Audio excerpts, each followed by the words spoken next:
Hello everyone and welcome to GPVWC Supercup. This is the 15th round of the GPVWC Supercup series of 2021 and the penultimate round as well. We're at the really sharp end of the championship and Circuit of the Americas could see a champion crowned today. We're currently in qualifying and waiting for the first few lap times to be posted. I'm on my own for now. Hopefully I'm going to be joined by Ross McIntyre later on. Although we shall see. He's kind of busy doing something right now and says that in about 5 or so minutes he should be ready. But anyway, we'll see what happens as far as that's concerned. There's Tom Stevens, currently top of the times so far, 137.862. Unfortunately, he is no longer in the championship fight, having been knocked out of mathematical contention last time out. But he is a fairly solid shot for third in the championship. The actual fight is between the two THR drivers of Luke Maguire and Chris Butcher, and as I say that, Luke goes to the top with a 137.227. And for Maguire to win it today, he needs to score 11 points more than Chris Butcher. So if he scores 11 points more than Butcher over the course of the two races, then he will wrap up the championship and it will not go down to the final round. I am kind of hoping, as much as I don't want to pick sides, I'm hoping for the sake of the championship that it does go down to the final round, because we all want to see that. We all want to see a showdown in Sao Paulo, and for that to happen, of course, Chris just needs to be consistent and finish within 11 points of Luke Maguire. Actually, come to think of that, didn't Chris say that he's not going to be here today? Or am I thinking of the wrong... no, Chris is here, sorry. Sorry to panic anyone. I was getting him confused with the Formula Challenge series, where the driver second in the championship there was not able to make the final round. And that championship's now been wrapped up. It was wrapped up on Tuesday. This one could well still go down to the final round, so panic over there. Anyway, so the order currently is Maguire, Stevens, Crop. There you see Butcher setting up for a flying lap, and this will be his first flying lap of the day.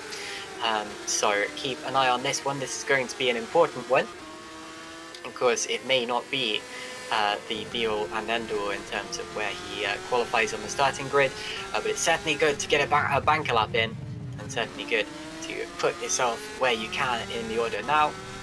Just so you have the safety later on. Right, let's take a look at the Circuit of the Americas circuit on board with Chris Butcher. Turn 1 is really, really wide. Look at this, so many different lines you can take through there, especially when you're racing an opponent. Down through turn 2, it's a long downhill right-hander. The car sometimes gets a little unsettled through that. And then, of course, the S's based after Maggots Beckett's Chapel complex from the Silverstone circuit. Once you exit the S's, you then, well actually we're still in the S's, that's how long they are, but once you exit them, we head through a sharp flick at turn 10 there, and then up to a hairpin, turn 11. Sometimes it's best not to go for an overtaking move into turn 11 though. I know it's tempting, but then of course Dre, a DRS zone allows you to get closer and closer to the back of the car in front of you, and then of course we have a sharp over 90 degree, probably about 80 to 70 degree corner at turn 12, and then an arena section with two inverted corners. I say inverted because one of them has a tight first apex and a shallow second apex, and the other one has a shallow first apex and a tight second apex, so they're kind of mirror images of each other. 17 and 18 are based after turn 8 at Istanbul, and then of course you have two final corners just to bring you back to where you started, turn 19, and then at turn 20 here is the final turn of the track. Big sausage curve on the inside, make sure you avoid that at all costs. Chris Butcher's lap is second, 1:37 point. I've just lost the live timing, but it is right up there. It's second place, just under half a second behind Luca Grey. So Maguire there, still absolutely flying here, a long way ahead of the rest of the field.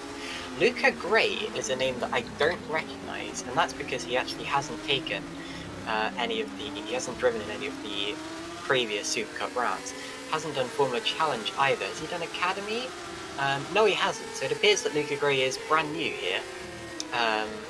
Unless I'm looking in completely the wrong direction, he's done Super League Lights. but this is definitely his first Super Cup outing of the year. And here he comes out of the final corner, P18. Not bad at all for your first attempt at Super Cup. Tom Stevens, though, fastest of anyone in the second sector. Appears to have lost a little time in the first. Got yellows in sector 1. That might just be someone pulling off the line and going back to the pits. But of course, if you do that, you're not allowed to go back out again. Hopefully everyone knows that. Even the drivers who haven't raced in the series yet this year. Jessica Pelletier, currently at the bottom of the timing sheet, is another driver who hasn't done GPVWC Super Cup yet this year. They have been doing Formula Challenge and making their Super Cup debut today. Sorry, we're still watching. Who is this? That is Tom Parker in P11. Tom Parker, one of the more experienced drivers in GPVWC, did well at Suzuka and does not improve on that time there. Luke McGuire now fastest of anyone in the second sector, as if he needed to improve. There's Menno Klont, but here's McGuire completing his lap. Very quick first sector. He's 0.3 of a second faster than Moritz Kropp in the first sector, despite the fact Kropp is currently 4th in the session and about to improve on his own time. McGuire does improve. It's a 1:37.075, and even though Stevens improved recently, that's still over 0.4 of a second faster than anyone else. That is really, really impressive. Moritz Kropp there improves in P4, stays P4. Shimon Frelick is currently P8 and about to complete this his time here. Formula Challenge cameraman. Out of the final corner comes Shimon across the line, and his time is P5, so Shimon puts his car on the 3rd row of the grid temporarily. Into the final 5 minutes of the qualifying session now. Currently it's looking as if Luke McGuire is going to dominate this session, which is exactly what he needs to do. Especially if he is going to take the championship today. His main rival Chris Butcher is currently 3rd, and McGuire appears to have pulled off to the side of the road there. And if he can't get his car back to the pits, then that could be the end of his session. But, ooh, someone dodging to avoid him as they also pull off. I can now very gladly say that I am being joined by Ross McIntyre. Russ, how are you? I'm not bad, thanks, Caitlin. Great to be here. I do apologise for the, well, I'm even later than I thought it was going to be. A truck decided to go down a single track lane and it didn't end very well. But great to finally be here, just in time for the end of qualifying as well. But yeah, I'm doing really well, thanks. How are you? That's good. I'm okay, thanks. Really looking forward to GPVWC Super Cup tonight and potentially seeing a champion crowned. It's going to be an exciting day of racing, as much as I do want it to go down to the final round in Sao Paulo. Well, who would not want it to go down to the final round? To be fair, as the fan, and well, that's what we want. We want it to be the most exciting it can, and well, that's well, not exactly tough for these guys out there. GPVWC Super Cup is just brilliant racing week in, week out. But you know, as you said, could be seeing a champion crowned here. All depends on well, what Luke McGuire and Chris Butcher can do. McGuire still leading by 36 points in the championship, and if it all goes his way today, he could be leaving America tonight as Super Cup champion. Seeing the last few drivers ducking back into the pits to get a new fresh set of boots on, heading out for one final time. McGuire currently at 0.4 up. That's an impressive start, especially when his championship rival Butcher is 6.5 off in P3, not what he'll be wanting going into race 1. Of course, 2 races here tonight, as always, in Super Cup, with 28 laps for race 1, 19 laps for race 2, with a mandatory pit stop in race 1. And then in race 2, it's just go and see what happens. It'll be very, very scary, because sometimes drivers like to pit and then it all throws everything outside of the window. So we'll just have to go and see what that happens. But yeah, 2 minutes to go in qualifying, and it's all to play for. Galka there, very late decision to bail out of his lap, preparing for one final attempt, I suppose. He'll need to get out quickly. The circuit, it's about 1:37 when you do it absolutely right, as Luke McGuire's been doing. Although, of course, an outlap's going to take you more like 1:45, especially if you're leaving the pit lane. And talking of leaving the pit lane, look at those two side by side. That's Galka and then one of the RTD cars. But anyway, out onto the track they go. Maguire, Butcher, etc. All of these drivers setting up for one final flying run. Morris and Machete are currently improving on their times. They're currently P8 and P9. Machete did improve, but stayed P9.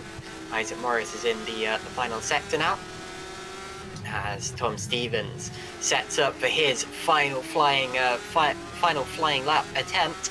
He's currently splitting the THR Championship rival cars and wanting to spoil their party, even though he is not mathematically still within contention of the championship. Little twitch in turn 1, but that's okay. He's still well and truly under control, flying out through the S's now.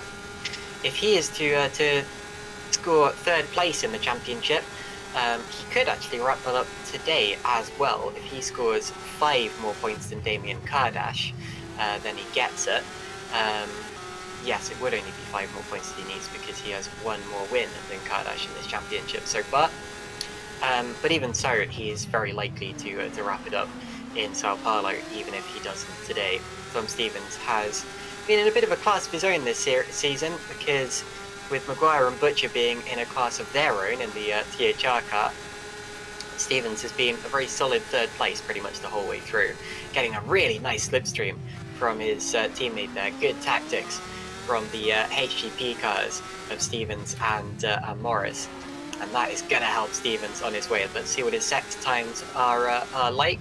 It's quick, it's very quick in the 2nd sector. 40.1 is the fastest that anyone has done so far. The checkered flag will be out and waiting for him. Both of the THR cars have now started their final flying lap. Crop also improving. We're set for a frenetic end to the session, Russ. We are indeed. Just 1 turn to go on board with Tom Stevens. No, we're going back to Moritz Crop this time. He crosses the line. Tom Stevens to the line. It's a purple middle sector. Can he improve? He does improve, but does not gain any positions. It was a 137 point something. Didn't quite catch there. Luke Maguire is down just on his 1st sector. And the checker flag is out. It looks like he was a bit slow coming out of the hairpin as well onto the back straight. He's giving Butcher a big... Yeah, they're slipstreaming each other. So he's giving Butcher, his teammate and championship rival, a slipstream down the back straight. That is unbelievable sportsmanship from Luke Maguire. The THR teammates, we know there's no team orders here. We've known for quite some time there's no team orders. But they are going to fight this out as equally and as fairly as possible. And Maguire has given Butcher... Bear in mind, Maguire is leading the championship, a slipstream down the straight to give Butcher as best of a chance as possible of starting on the front row. That is unbelievable sportsmanship from Luke Maguire. Butcher only has a few corners to go now. He set green in the first 2 sectors, just off of purple, but it's still very respectable. 1 turns to go. Is Chris Butcher going to lock out the front row as Maguire ducks into the pits in the background, goes to the line. Oh, and he doesn't improve. Oh, and he messes up the final sector. I don't believe it. So Luke Maguire has given him all that help to try and make this as close of a fight for the championship as possible. And Butcher doesn't improve in the final sector. Well, oh, my goodness me. So Crop, of course, jumped into 2nd very late in that session. Patson there jumped up to P5 as well. But yeah, Butcher's going to have to start from the 2nd row of the grid here. Very sporting from Luke Maguire. Of course, they are teammates at the end of the day. But when you're fighting that close with someone in the championship, it does take a lot of willpower to be like, okay, here you go, mate, helping hand for you.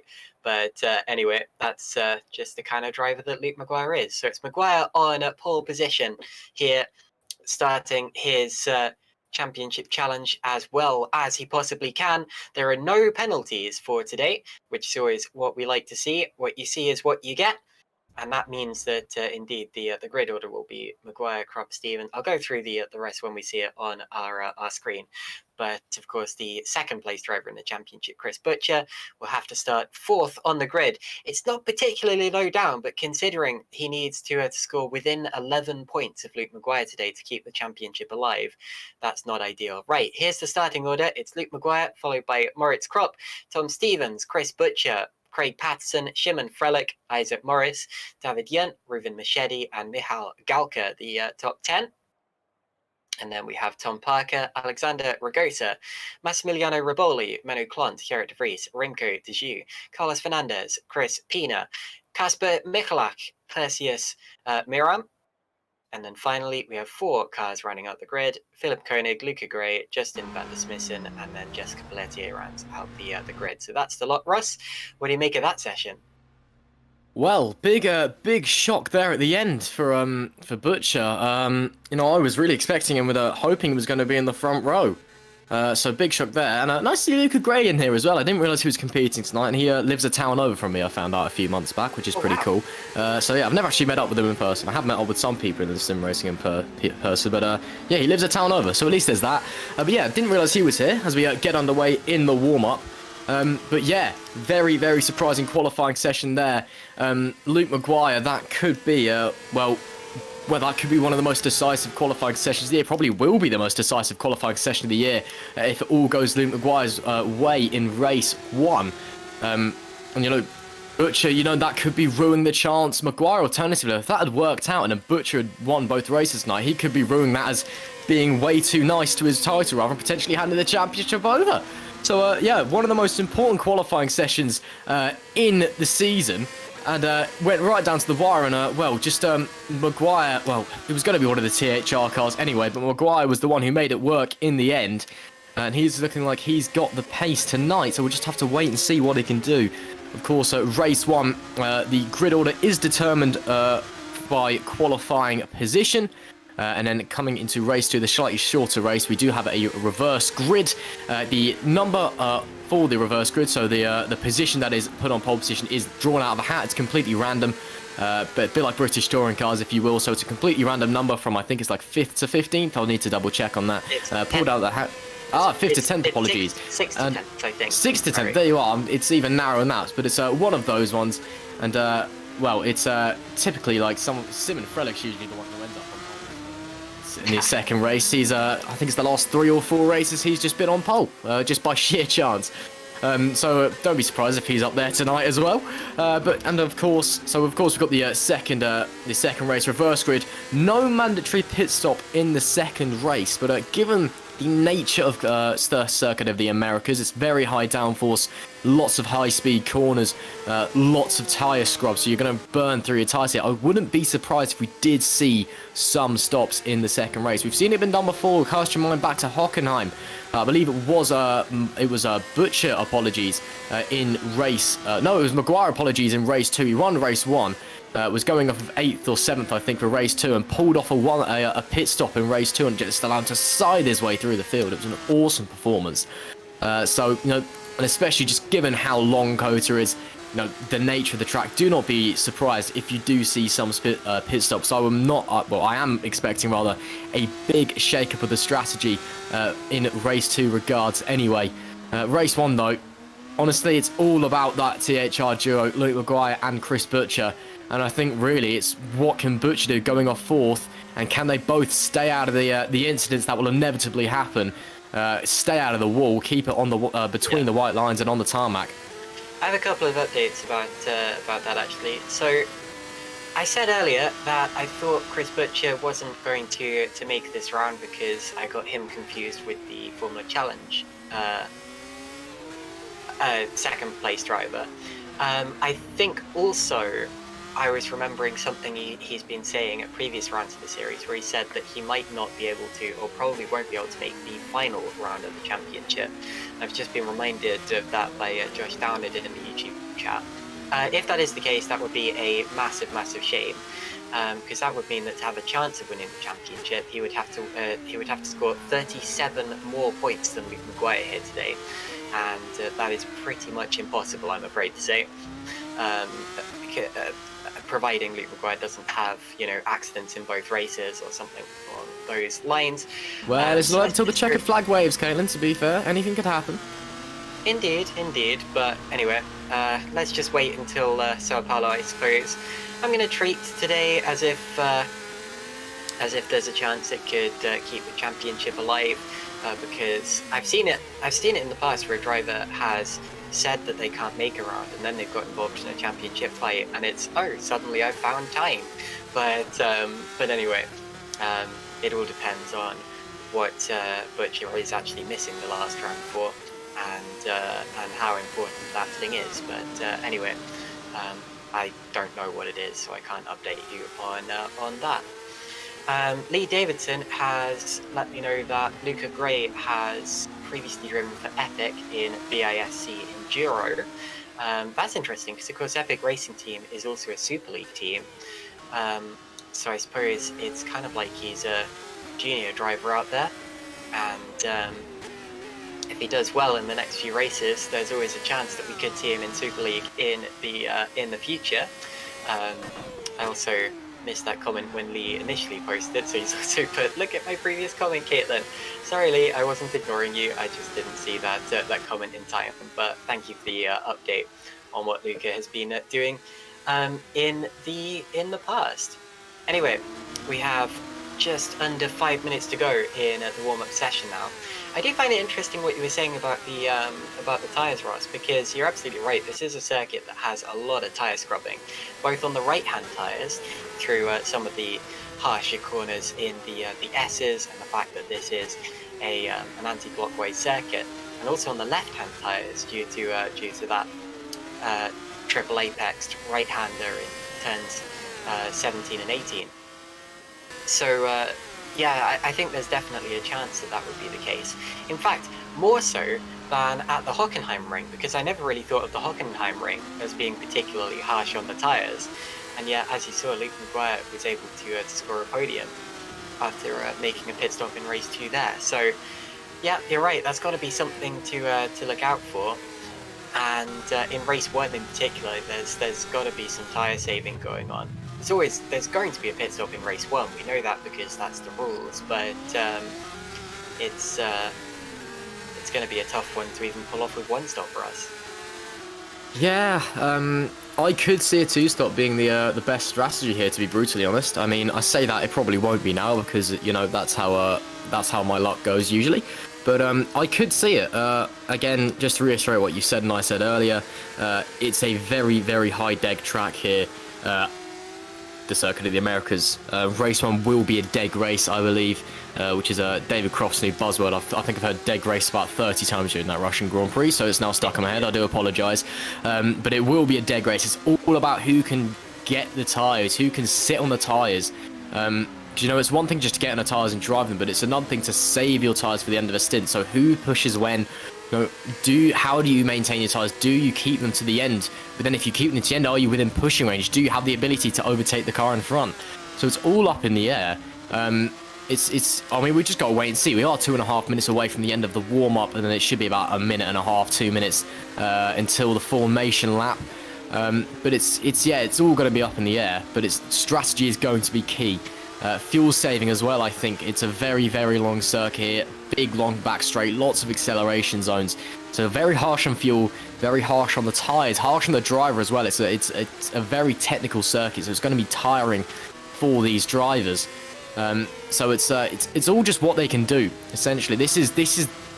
I'm not a particularly big fan of the circuit, to be honest myself, but it is a races circuit in that it's not about what you can do over one lap, it's what you can do over the course of a stint. So it's tough, and it's going to be tough for these drivers out here tonight. And obviously, they've got 2 races to look forward to as well. So when you consider the fatigue that will inevitably set in, it's going to be interesting as we head through. I've seen a few yellow flags out here. I think drivers just are pushing the limits of what they can achieve. I don't think there's any rain due tonight. I will double check that in a moment's time. So it should be a dry race. But it's also, again, going to be a lot of chaos on the opening lap especially, but it always is in any sim race on the earth ever. But especially around here, it's, you know, lots of awkward corners to try and take side by side or pile however many cars. I think we've got 25 cars, 24 cars tonight. It's going to be very tricky for them to get through on the first lap. So while we've still got time left in warm-up, there are actually 2 other brand new drivers to Supercup here to look out for. Perseus Miram is on our screen right now. Looking rather smooth out there, I must say. This isn't a bad job from him at all. Now, Perseus has been racing in the Academy Series. It took him a little while to get up to speed in it, but he actually got a podium at the first race in Belgium and decided then to step up. Although rather than taking the logical step and going to Formula Challenge, he's actually gone straight to Supercup, with Lightning Racing Academy. So look out for Perseus Miram today, see what he can do. It's going to be a difficult one because, as I said, big step up from a podium in the Academy Series. Chris Pina as well is also brand new to Supercup. He has done one run of Academy so far this year. He finished 5th in the second race last time out, and that was at the Singapore circuit. And as for Chris, he's interesting because he is from the Dominican Republic, which is an unusual country to find a sim racer from. I'm not sure that I've come across another Dominican sim racer actually. Ross, what do you think? I think I have actually. I'm just trying to think. Yeah, it's Dominican Republic. There's a few countries which you see sim racers come from that you think like, oh, it's a bit weird. Never seen someone from there before. That's part of the beauty of sim racing though. Is obviously it's a global phenomenon. So you get drivers from all across the globe. Coming in and doing it. I think I have actually seen someone from the Dominican Republic in another series. Just trying to cast my mind back. I cannot remember off the top of my head. Oh yeah, there it is. I've just remembered who it is. Yep, I know. Yep, it's I know who it is now. But yeah, it's great to see GPVWC having such a global reach. Of course, we want the most diverse grid as we can possibly get. We want absolutely everyone and anyone coming along, and it's great to get people from all these different countries. Although it is global, one of the downsides of sim racing is because it's not everyone gathering in one place for a race. It's everyone's sat in their own homes around the world. Time zones kind of come into it. So for example, GPVWC operates off a European time system. That makes it very tricky for anyone in East Asia, for example, to come and race with us because it's really late at night / early in the morning for them. So you have to kind of get through those things. That's why you often you see Asian, Australian kind of sim racing leagues. They kind of have their own circle down there, as that is someone having a big accident coming out the final corner. The checkered flag, I think they were just having a bit of fun there. That wasn't any serious. That's a Menoclon. Yeah, he's just having a bit of a laugh there, I think, with the checkered flag out. But yeah, it's great to see drivers from all across the globe coming here to GPVWC. And great to see them coming to virtual Texas and virtual Austin as well. I'm sure it's going to be we're going to treat them nice. I have been to Austin. It's a lovely, lovely city, and everyone there is a lovely, lovely person. So I'm sure the virtual one is just as nice as well. Indeed, Perseus Miram is actually Canadian. There is a big Norwegian flag on the back of the car, but that is, of course, because Owen Phil Haugsvik previously drove that car, and they haven't yet changed the flag on the back. But anyway. Indeed, we have the Canadian Perseus Miram driving that car today. We're now just waiting for the session to take over, and then of course we will be underway for the start of the first of 2 races. And I am actually getting really excited for this one because we've had some pretty good races this week already. Formula Challenge was excellent, and of course. Supercup is always a lot of fun. Last time out in Canada, Suzuka. I've got Canada on my mind now. Suzuka, we had a lot of fun there as well. And Circuit of the Americas, it is definitely a track where you can overtake. It's a track where you can follow the car in front of you. It's a track where you get a little bit of chaos. It's not the easiest of circuits sometimes. And turn 1 as well, being a corner that narrows. It's a rather tricky one to get a clean start, but anyway, right now we are in the race session, and in just under a minute we can talk you through the starting order for this race. There's the circuit, the track layout that you're seeing on your screen. Looks a little bit like someone has chucked a slice of pizza at a wall, or something like that. Took a few bites out of it before, I suppose. But I've seen worse track layout bird's eye view.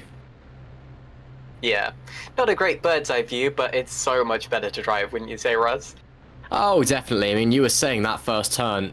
It's a fantastic corner. Again, I'm not a particularly big fan of the circuit as a driver, but you do have to just appreciate what a mammoth circuit it is. Every single corner is such a unique challenge. Turn 1, that big, diving uphill off camber, 130 degrees to the left. Oh, actually, no, a lot more than that. Apologies. It's like 200 odd degrees. It's a big hairpin. As you can tell, I am not good at maths. As we can see the drivers pulling away on their formation lap. You're going to see a few lockups here on the first lap, I'm sure. I'd be surprised if there wasn't a bit of a few drivers running into the back of each other, shall we say, coming through here, because it is such a tricky first corner with you've got cold brakes and cold tyres. You can see the grid. Luke McGuire on pole with Moritz Kropp alongside him. That's vanished. All right, Craig Patterson P5, Simon Frelick P6, Isaac Morris P7 and David Newt PA. I know that Luke McGuire Chris Butcher was P4. I cannot quite remember who was P3. Thank you, Tom Stevens P3. Thank you, Caitlin. Narua Michele P9. Michael Galka rounds out the top 10 with Tom Parker and Alexander Rigota making up the 6th row of the grid. Moving further along, we've got Massimiliano Riboli in P13 with Manon Klon in 14th. Garit de Vries in 15th, and then Remco de Zoo for the number 13 PB Racing in P16. And moving on, we've got Carlos Fernandez in the number 45 as 17th. Chris Penner is 18th. Kapka Michalak in P19, and then Perseus Moram, who we were talking about earlier, in P20, rounds out the 10th row. And it's Philip Koenig, Luca Grey, Justin van der Smissen, and Jessica Pelletier rounding out the grid here. 24 cars at COTA. Not the biggest grid we've seen in the Super Cup. But boy, oh boy, it's not going to disappoint because, well, Super Cup is crazy, COTA is crazy. We've got a crazy championship situation looking in. You've got Luke McGuire starting on the pole, championship rival Chris Butcher only going off of 4th place. Race 1 is going to be absolutely hectic. Indeed. Now, if they were to finish like this, Luke McGuire would, of course, score 25 points towards his championship challenge. That is not including fastest lap, which gets a 1 extra point. Of course, we don't know who's going to get fastest lap yet. And Chris Butcher will get 13 points, which, of course, is a 12-point difference, and that would give Luke the championship. So no matter whether Chris can make the final round or not, he's got to improve on that position to have a chance of winning the championship. Now, Luke McGuire backing them all up, weaving from side to side, trying to warm up the tyres and getting ready to start this race. Give your prediction in the comments. Who do you think is going to win here? I think it's going to be so difficult to beat Luke McGuire because you saw how quick he was in qualifying. He dominated that.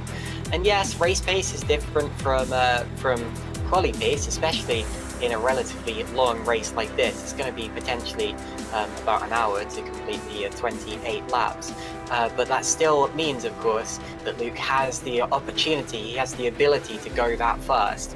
And that is a pretty frightening prospect. Right, who's the top driver on medium tyres? It's actually Tom Parker. So Parker, starting in P11, is the top driver on anything other than soft tyres. And then you get various other drivers doing that, scattered from 11th back. Right, Pelletier is in position at the back of the grid.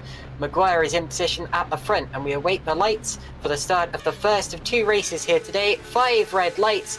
We've got 4, 5, and it's go in Texas in the United States of America. Slow start from Kropp. Look at that. Stevens touches Kropp already because he's up to 2nd. Butcher's on the inside line. They're 3 wide for P2, 4 wide for P2. Kropp touches, spins. Kropp is up in the air. Oh my goodness. And there's a big pile up, and Morris is involved, and so is, oh my goodness, well, Justin van der Smissen. It's a pile up. Massimiliano Riboli's lost his front wing. Pelletier is involved. Koenig has lost basically everything from his car. And it's a THR 1-2, just as we hoped. We've got the 2 championship protagonists out in front, and they will be fighting each other for the win, Russ. Oh, what a perfect start for Chris Butcher. That was slid up the inside, 4 wide, avoided all the carnage behind him, and up into P2 perfect. As I said, though, absolute chaos at the first corner. We had 5, 6, 7 cars involved. Someone was on their roof at some point. There's a whole host of people that are, Philip Koenig's already out of the race. A load of people down the back just caught up in all of that. Going to be diving into the pits for repairs, I am certain. Simon Frelick looking like he's going to have a move attempted on him by Rigota, but Rigota isn't able to stick a nose up the inside, but he does have a look, just letting him know he's there. This is a long race, as you said, Caitlin, 28 laps, going to take a very, very long time, so you can afford to be patient around here. just pile the pressure on, let them make the mistake. That is the primary overtaking maneuver. It can work anywhere. You can do it, any time. You just keep behind the driver in front, just pile on the pressure, and then go for the gap when they make the mistake. But it will be Luke McGuire, your championship leader, who leads the first lap from the pole position. Chris Butcher, though, with a perfect start up to second. The reaction was superb. Helped by the two in front of him having a little bit of contact, dived down the inside up into turn one.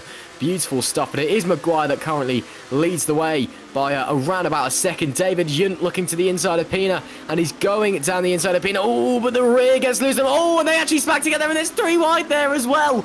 That was almost some big contact. Someone's ran there in the background. Who was that?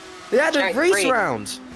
Yeah, got caught up very badly in that. Into the pits at the end of the first lap came Van der Smissen, Raboli, Pelletier, Morris, and actually Koenig didn't make it back. Now, the ironic thing about that accident is that it was started by contact between Kropp and Frelick, and neither of them had to come down the pit lane. Kropp is down to 14th place, despite having flown through the air. He's still out on circuit. Right, the gap for the lead is 7/10 of a second. Now, if Butcher can keep within a second, we will have DRS active from the 3rd lap of the race. This is the 2nd lap of the race, and we're taking a look on board Kropp. You can see he got a bad start, got a touch from Stevens, got another touch from Stevens, and then into turn 1. He turned in where he thought he should turn in, and there happened to be a car on his inside, flicking him up into the air, and all hell breaks loose behind him. But surprisingly, he gets away with only a little bit of steering damage. So Kropp, very lucky in that one, despite arguably triggering the whole thing.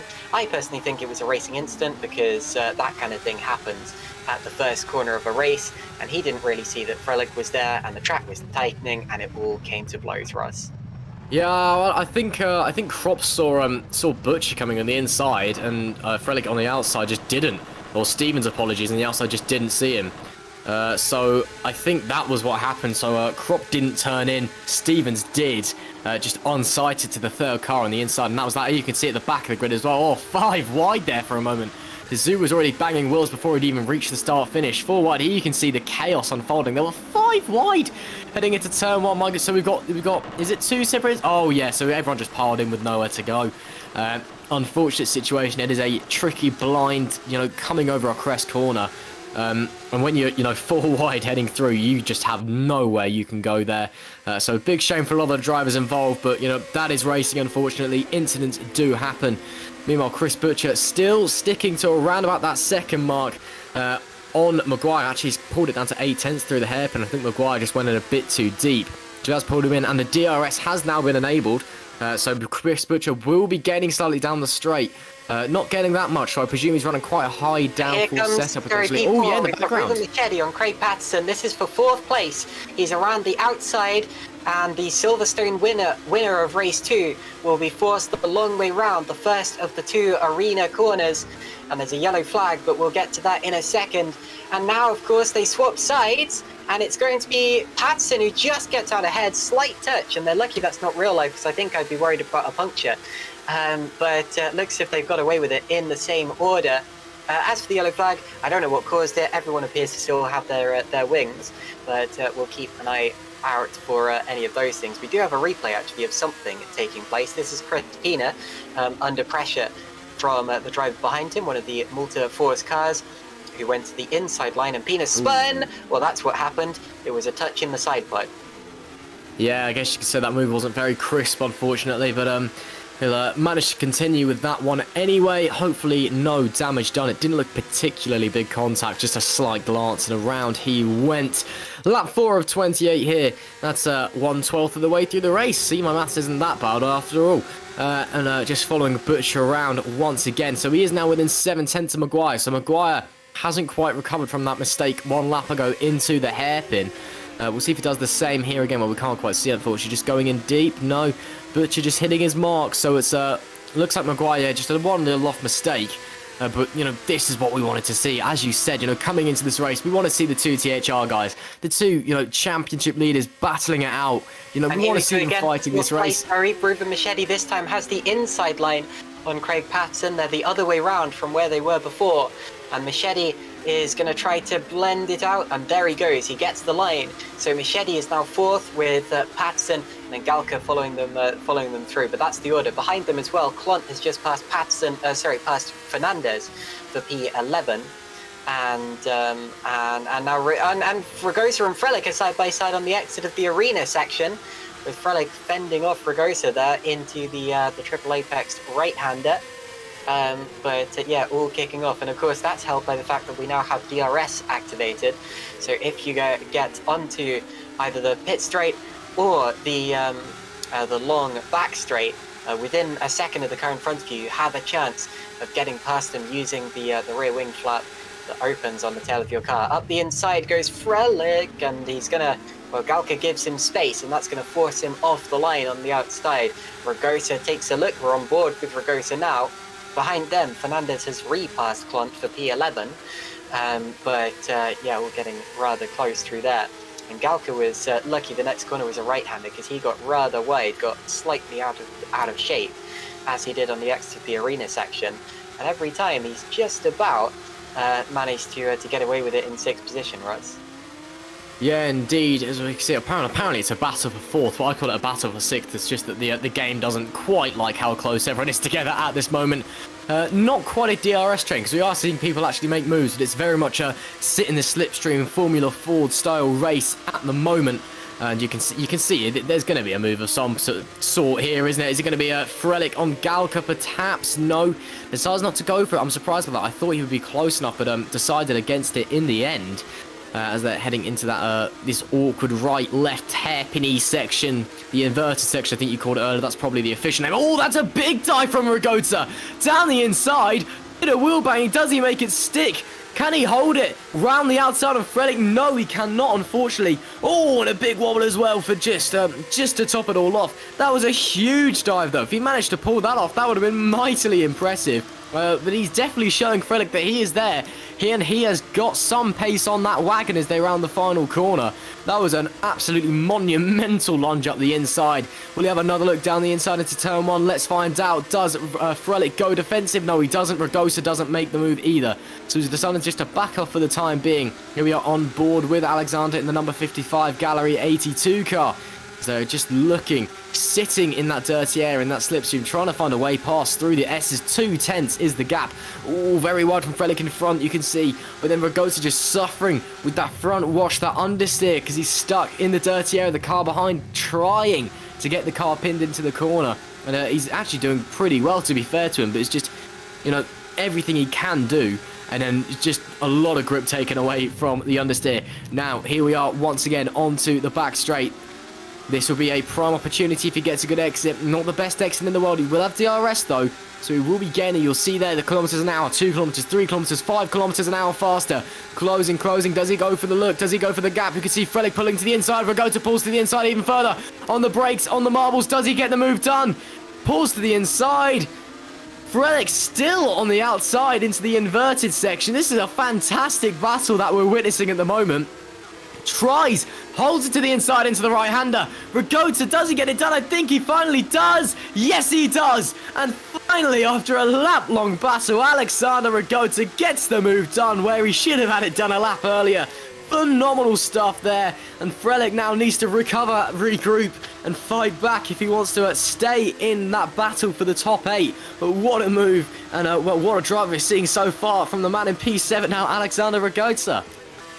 Indeed, here's a replay of that. This is a fantastic fight that we've just witnessed. Ragosa's onboard is going to show it in fine detail. He finds the inside line, and my stream's just kind of frozen a little, but there we go. Little touch on the inside, and as they go into the arena section, I love this section of track because if you're on one side, it means you have the outside for one corner and the inside for the next, and it just evens it out so well. And Ragosa took advantage of that by holding on around the outside, finding the inside, and through he went. So that is how he is now in 7th position. Meanwhile, I've been watching the leaders. Butcher got so much closer to Maguire on the last lap. He's now within half a second coming onto the back straight. That is how close they are. Now, imagine what they've been told before this race is you can fight, but if you do go for a move, please do it on a straight, and please make it clear that you're there. because the last thing that these two want to do is come together. Yes, they've already won the Constructors' Championship. Yes, they've already won the Drivers' Championship effectively, because it's now guaranteed to be one of the two of them. But it does mean, as Moritz Kropp, meanwhile, has just passed Menno Klont P12. But yeah, it does mean that if they were to come together, they'd lose this particular race, and no team wants that. But anyway, Luke and Chris, so close, nose to tail, and that is probably going to be the story of today. It has been pretty much the story of the championship so far. Gosh, I so hope that Chris can make the next round at Sao Paulo. I don't know what he's missing it for. Maybe it is something really important. It probably is if he's missing this for it, but yeah, to see the championship decided by that would be a real tragedy for what has been a phenomenal series. Anyway, still plenty of time to go, and Luke Maguire still leading this race as we're on lap 8 now. Yeah, indeed. Well, we're just going to have to see how this battle unfolds. Butcher has been closing steadily, but I think it's just not quite got enough pace to get past Maguire if he does get within that distance. That being said, 0.5 of a second is the gap in the DRS range. I doubt we'll be making a move, but might be having a look potentially. And yeah, decides against it. So I think this is going to come down to strategy, really. Who, bites the bullet, takes the pit stop first. The undercut is reasonably powerful around here. So you see there, that's Rigotta. No, apologies, not Rigotta. That's Galka and Patterson looking like they were going to have a bit of a tiff in front, but managed to keep it steady and pointing in the right direction. But yeah, it's all about who does what. The undercut is strong here. So who's got priority to come in? Who wants to come in for tyres? Who feels safe to stay out for a while? We are only on lap 8 of 28, still 20 laps to go, so plenty of time left for the drivers to figure out. And they're also watching fuel, of course, or well, now 20 laps remaining apparently as we hit lap 9. But there's still a long way to go in this race. Plenty to happen. And Butcher now drifting back once again to about 7 tenths, 6.5 tenths back. They are 3 seconds to Tom Stevens in P3 though, so the THR boys are flying as you'd expect. We're actually looking on very even pace.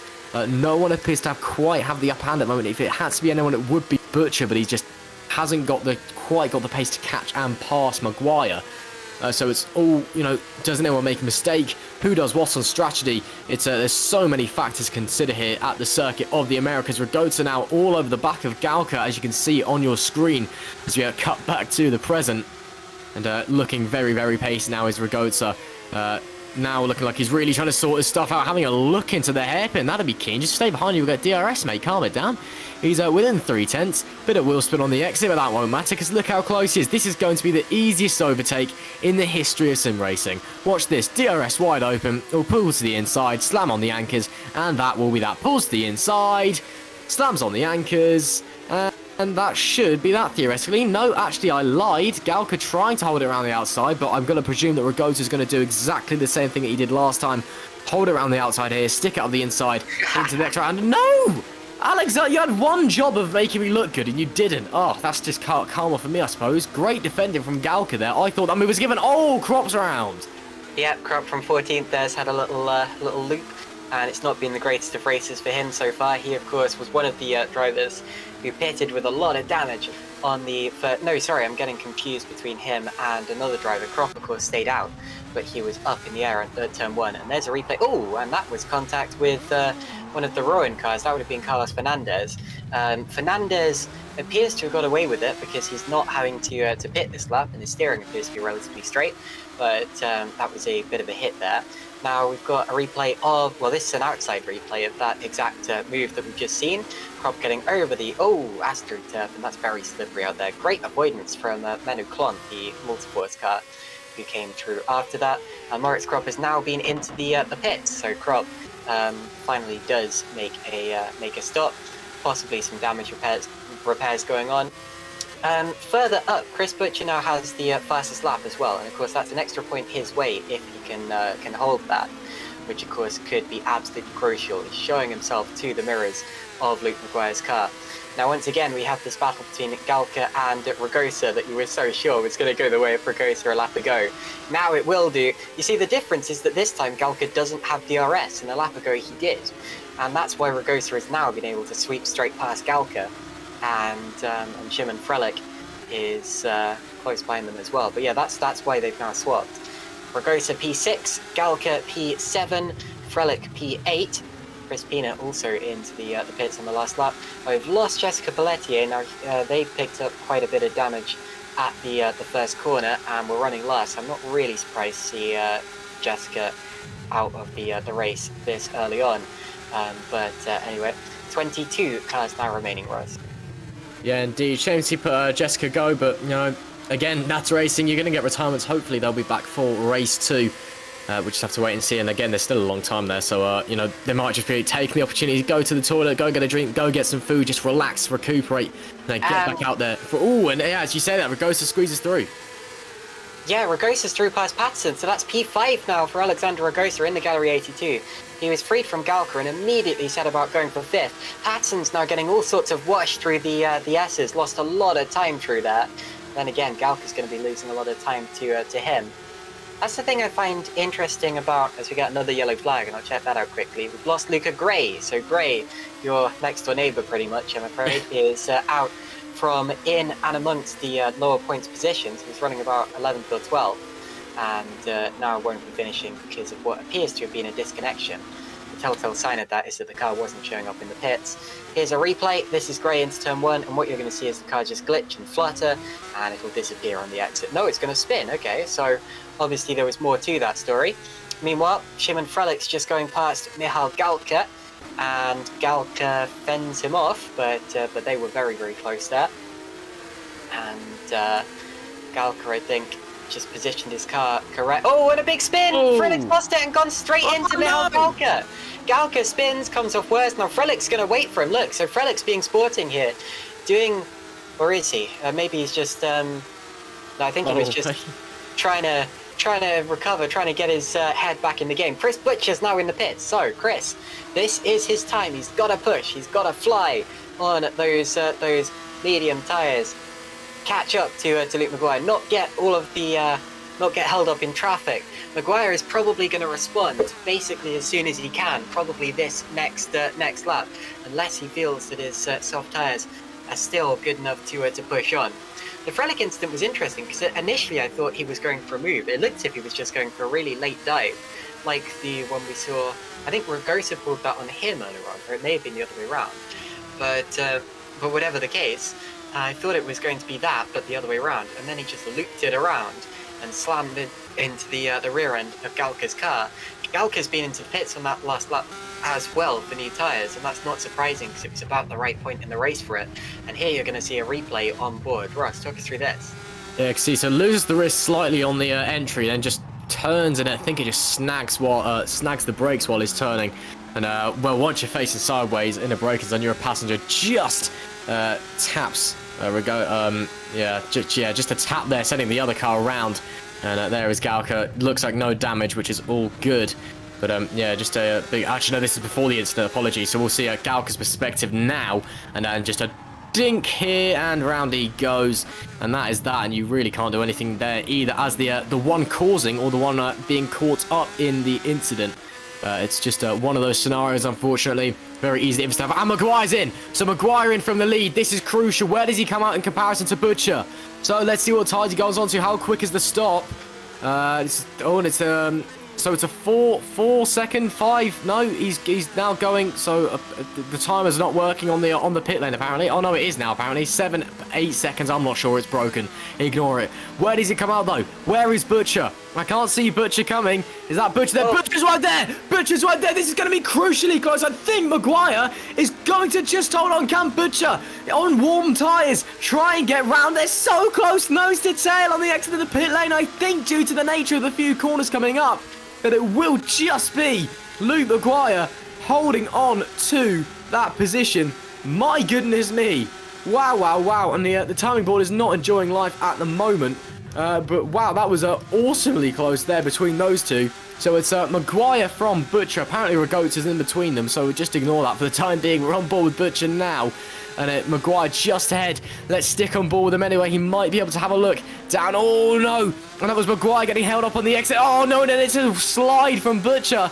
They're both going to get DRS, I think. So Butcher, I think, is going to have to settle for net second overall. Disaster for Butcher there. It was almost there. No, he's going to pick up a slipstream anyway. Does he have a look? Does he have a look? He needs to have a look. Tries down the middle to make it 3-1. There's almost contact between the teammates. Expert racing from the pair of them, but it will be McGuire just holding on to the position. Wow, wow, wow. That could be crucial in the championship. That was great stuff as they lapped Justin van der Smissen as they were doing it. If Butcher hadn't got that slide and if van der Smissen hadn't been there to give McGuire the DRS, then Butcher would undoubtedly have gone through and taken the lead there. He was very unlucky. Machete's now in the pits, so McGuire and Butcher are going to be 3rd and 4th on the road, because basically everyone else in the top 10 came in on that last time around. It's going to be Tom Stevens temporarily leading the race, with Tom Parker 2nd, a good movement to be called Tom. Now across the line they go, and Butcher, well actually his last lap was invalid for some reason, but look how close he is to the back of Luke McGuire. So close. The lap times really aren't going to mean much. They aren't going to matter on this next time around, because it's not about pace anymore. It's about racecraft. It's about being locked in combat with your teammate and championship rival. And if Butcher does have to leave the championship after this round, then this will be one way to go out. He's got to win this one, surely, whichever way you look at it. Right, we're heading up towards the straight once again. Now this time, McGuire will not get DRS. There is no car directly in front of them.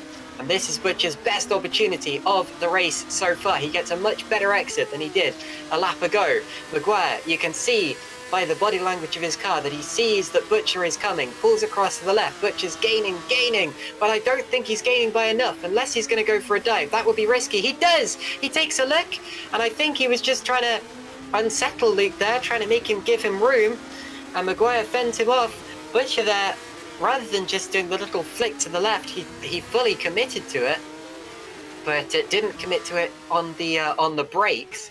I think possibly trying to trick him there. Tom Stevens is now into the pits. Parker probably will be anytime soon, even though Parker is actually, Parker's the top driver on mediums, isn't he? So he may stay out for a few more laps, and that could be interesting if McGuire and Butcher catch up to him. So it's going to be Parker leading, followed by McGuire and Butcher. And let's see where Stevens comes out. Probably P3 here. Although it's not going to be that close with Plant, is it? I think Stevens is going to be comfortably P3 because Plant is also into the pits now. So indeed, it looks as if it's going to be Parker, McGuire, Butcher, Stevens, and then Machete, the top 5. And indeed, that is the case. But yeah, Butcher's got to be kicking himself. He could have got past McGuire on that first lap out of the pits. And now he's stuck in his turbulent air through the exit. Indeed he is, but he's still there or thereabouts, so don't cut it just yet. Butcher may have an ace up his sleeve as they come into the hairpin section. 0.6 of a second is the gap. It's going to need to be a very messy dive up the inside as they head onto the straight. So Butcher now will have DRS as McGuire does not, which will be an advantage to Butcher. Let's head down the straight, but again, I just don't think he's going to be close enough. As they will have a look here. And nope, not close enough this time round, unfortunately. So it's still McGuire from Butcher. Parker does lead this race, but he's yet to box. As they now come into the awkward inverted section. Butcher with a bit of a tighter entry there. As they just come through. And, well, at the moment, as you said earlier, it's all about racecraft. This is a race that hypothetically and literally shows who the champions are. As that was Parker off, was he? Yeah, so Parker's gone off on his own from the lead. Yeah, Parker, of course, temporarily led the race due to the pit stop strategy. And he's now down to 3rd on the road as well as in the race. And he comes into the pits on those ruined tyres. And that's one of the worst places to have a spin because it's very, very fast. So around he went, and here we're going to see a replay of it. In real time as well. I think Shimon Frelich just got past here at Debris for 10th. Now Debris is still yet to stop. And that's what happened to Parker. Lost it in the first apex and just slid wide. And that's the way to grind your tyres. The tyres would have been absolutely flat after that. They'd have looked like 50 pence pieces. Yeah, indeed, made the right call immediately coming into the pits. Almost did a David Coulthard and crashed on the pit entry. As you saw there, he just lost the rear end again, sliding away. And Butcher further back again this time. So McGuire, it's starting to look like more and more his race as they head onto the back stretch.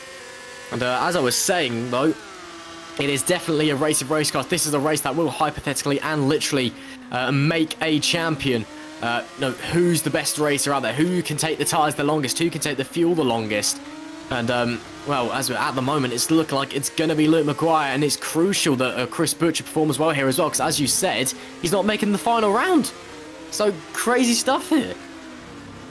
Indeed. So, of course, if they were to finish like this, the championship would theoretically still be open. There would be 5 points difference in what they're scoring here. But it would effectively wrap it up for Luke McGuire. Again, depending on whether Butcher is actually going to be at the last round or not. Anyway, if McGuire finishes where he is, that will be basically all he needs to do to win the championship from a realistic point of view. Although, of course, he will want to do it mathematically as well, just in case. Right, on to another lap of racing. We're not... still not that close to the end. We've still got 11 laps to go, including this one that they're on. Sorry, including the next one, of course, because we're on lap 17 out of 28. That time is going to absolutely fly by. It always does when you're locked in combat like that. For McGuire, though, I'm not sure it'll go past quick enough. Anyway, another lap of racing. Frelick pressuring Michal Galka, just as he was before they came together earlier on. Remember that. Let's hope that that doesn't happen again. It's interesting to see Galka ahead of Frelick, because of course Galka got off a lot worse from the initial contact, and I'm not sure how Frelick's dropped back since then, actually. I wonder whether maybe he gave that place back, or maybe he gave himself a drive-through to try to avoid, as he gets it all wrong on the X to the S's. I'm just speculating here. Maybe it was just that he wasn't so quick in the pit stages, but anyway, whatever the case, Frelick is now in P10 and once again behind Michal Galka, who he tipped into a spin just now. Onto the straight they go, and hopefully this next one will be cleaner. Up ahead of them, Parker lining up the Jus as well. And of course they're on different tyres, with Parker on much fresher ones. And through he goes. That was a relatively straightforward one. No disrespect to the Jus, it's just a product of where they are in the race, that was an easy overtake. So, the race continues, and where will Parker end up, I wonder? Because actually he did a really good first stint. You know, if you ignore the spin that he had later on, it was a relatively long first stint, and he's still well ahead of the other drivers who started on the medium compound of tyre. So, do you reckon Parker's going to be a contender for a top 5 here, Rob? Yeah, indeed. We just have to see how it unfolds over the rest of the race. Just one thing to note, Crop, obviously after that first lap shenanigans, still down in P14. We're seeing Isaac Morris, he's gained a few places as well after that, down in P70 at the moment. And of course, just a bit of a 10 laps to go kind of a filler for you. We obviously got our 3 retirements of Luca Grey, Jessica Pelletier and Philip Koenig. Hopefully we'll be seeing those guys back for race 2. But as it stands, they are sitting in their garage and probably sitting at home, sitting on their phone. That's what I do when I retire from a race, usually. Butcher getting close on the brakes there. There was a car there to the inside having a bit of a lock-up. Didn't quite crash into them, but for a moment looked a bit sketchy as he got lapped around the outside. And Butcher at the moment is just sitting there. I'm unsure to what Butcher's plan is, to be honest. I'm not sure whether this is him pushing to his maximum, if he's just saving the tyres, if he's waiting to see what Maguire's doing. They're kind of in a game of political deadlock here, these two. They don't really know what to do. They don't know what the other driver's doing. They're just sitting there on the strategy, unsure when to push, as we're now starting to pull into the latter phases of the race. So, you know, it's who goes when. Butcher's got the DRS, but struggling with the dirty air, it would seem. And I'm not sure if he's just trying to conserve his tyres maybe to the end. That is very much a possibility. Maguire, meanwhile, is just out the front doing his own thing in the clean air. Oh, that was wide, though, on the exit of turn 1. So Maguire is occasionally running very wide out of some of the corners. So, yeah, Butcher's just half the gap between them. That was just a bit deep from Maguire. So mistake there. This could open up, potentially, the door for Chris Butcher to take the lead if he's close enough coming down the straight. We'll just have to wait and see as they hopefully come into the hairpin in just a short moment's time.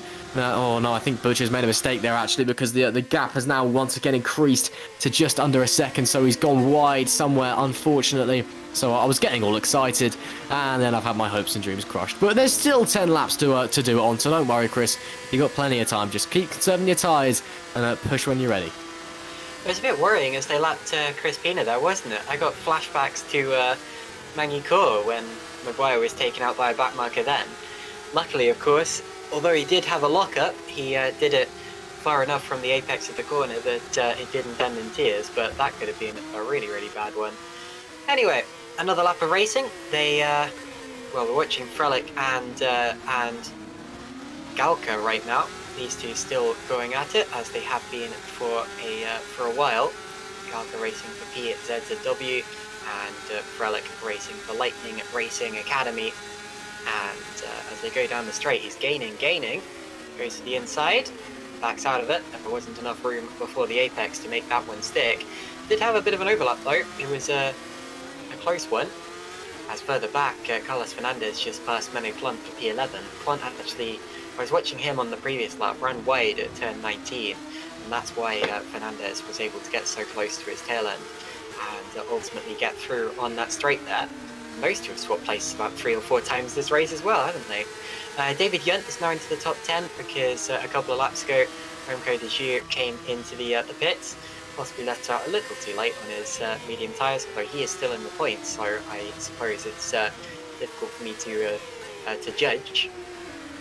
As for Parker, if he is to get a top 5 finish, that would be 13 more seconds that he's got to gain on Ragosa, so that seems like a difficult one, even for Tom Parker on fresh, soft tyres.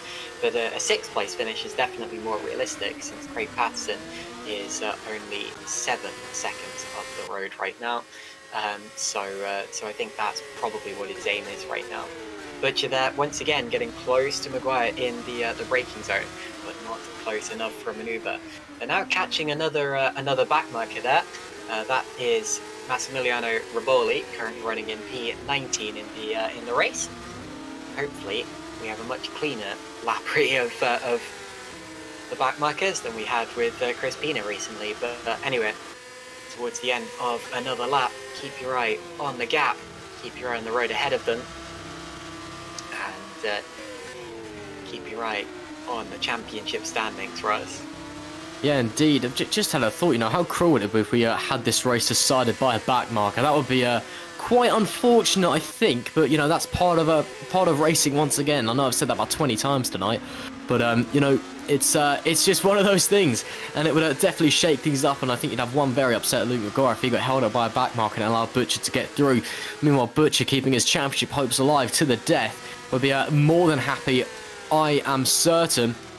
And it's back to just over half a second now is the gap, as they're heading through the back end of the S's now. It's the first sector of the track is very left, right, left, right, left, right, left, right, left, right, left, right, over and over and over and over again. It gets a bit nauseating after a few turns, a few laps in. It's been a collision between Morris and Miram. So Miram's missing his front wing now, and Morris still has his wings, although has lost a lot of time. And that was in turn 10.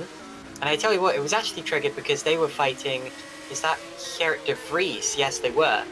And Miram got wide and over the escape road and spun into the side of Isaac Morris. So I think we're about to see a replay of exactly that. 3 cars going at it down into turn 10. Now you want to watch the blue car here of Perseus Miram, as he goes around the outside of de Vries, but then finds the slippery AstroTurf and spins the side of Isaac Morris. And they touch. Morris, wow. Twice. Morris goes right up on his side, and heavy damage for both of those cars, I'm afraid to say. Wow, that was a big incident. Morris clearly not happy with Miram there, very much giving a big weave on his way back past. Yeah, that was a very unlucky incident for Isaac Morris there. Nothing he could do, and well, Miram just losing it on the exit and spearing back across the track and into the path of an oncoming car.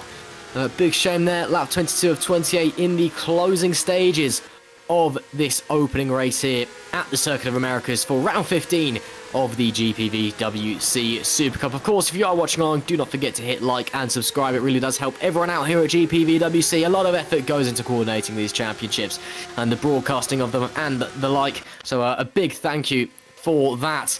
And of course, if you want to find out how to get involved, you can go down to the link in the description. You can go and join the you can go to our website of gpvwc-simracing.com, and then you can join the Discord through there if you want to find out how to get involved. Chris Pina's just had a spin and appears to have rejoined the race. And Isaac Morris has had another spin. Wow, he's very unlucky. Now, was that a result of the damage he suffered? He was once again fighting with Prix, and that was a very similar instance to the one between Frelick and Galka earlier on. But yeah, I expect Morris's car is not handling as it was before right now. That's got to be a difficult one. Also, seems to be a bit of a moment, for instance, right now, because Justin van der Smissen made another pit stop and actually lost control on the way into the pits and lost his front wing.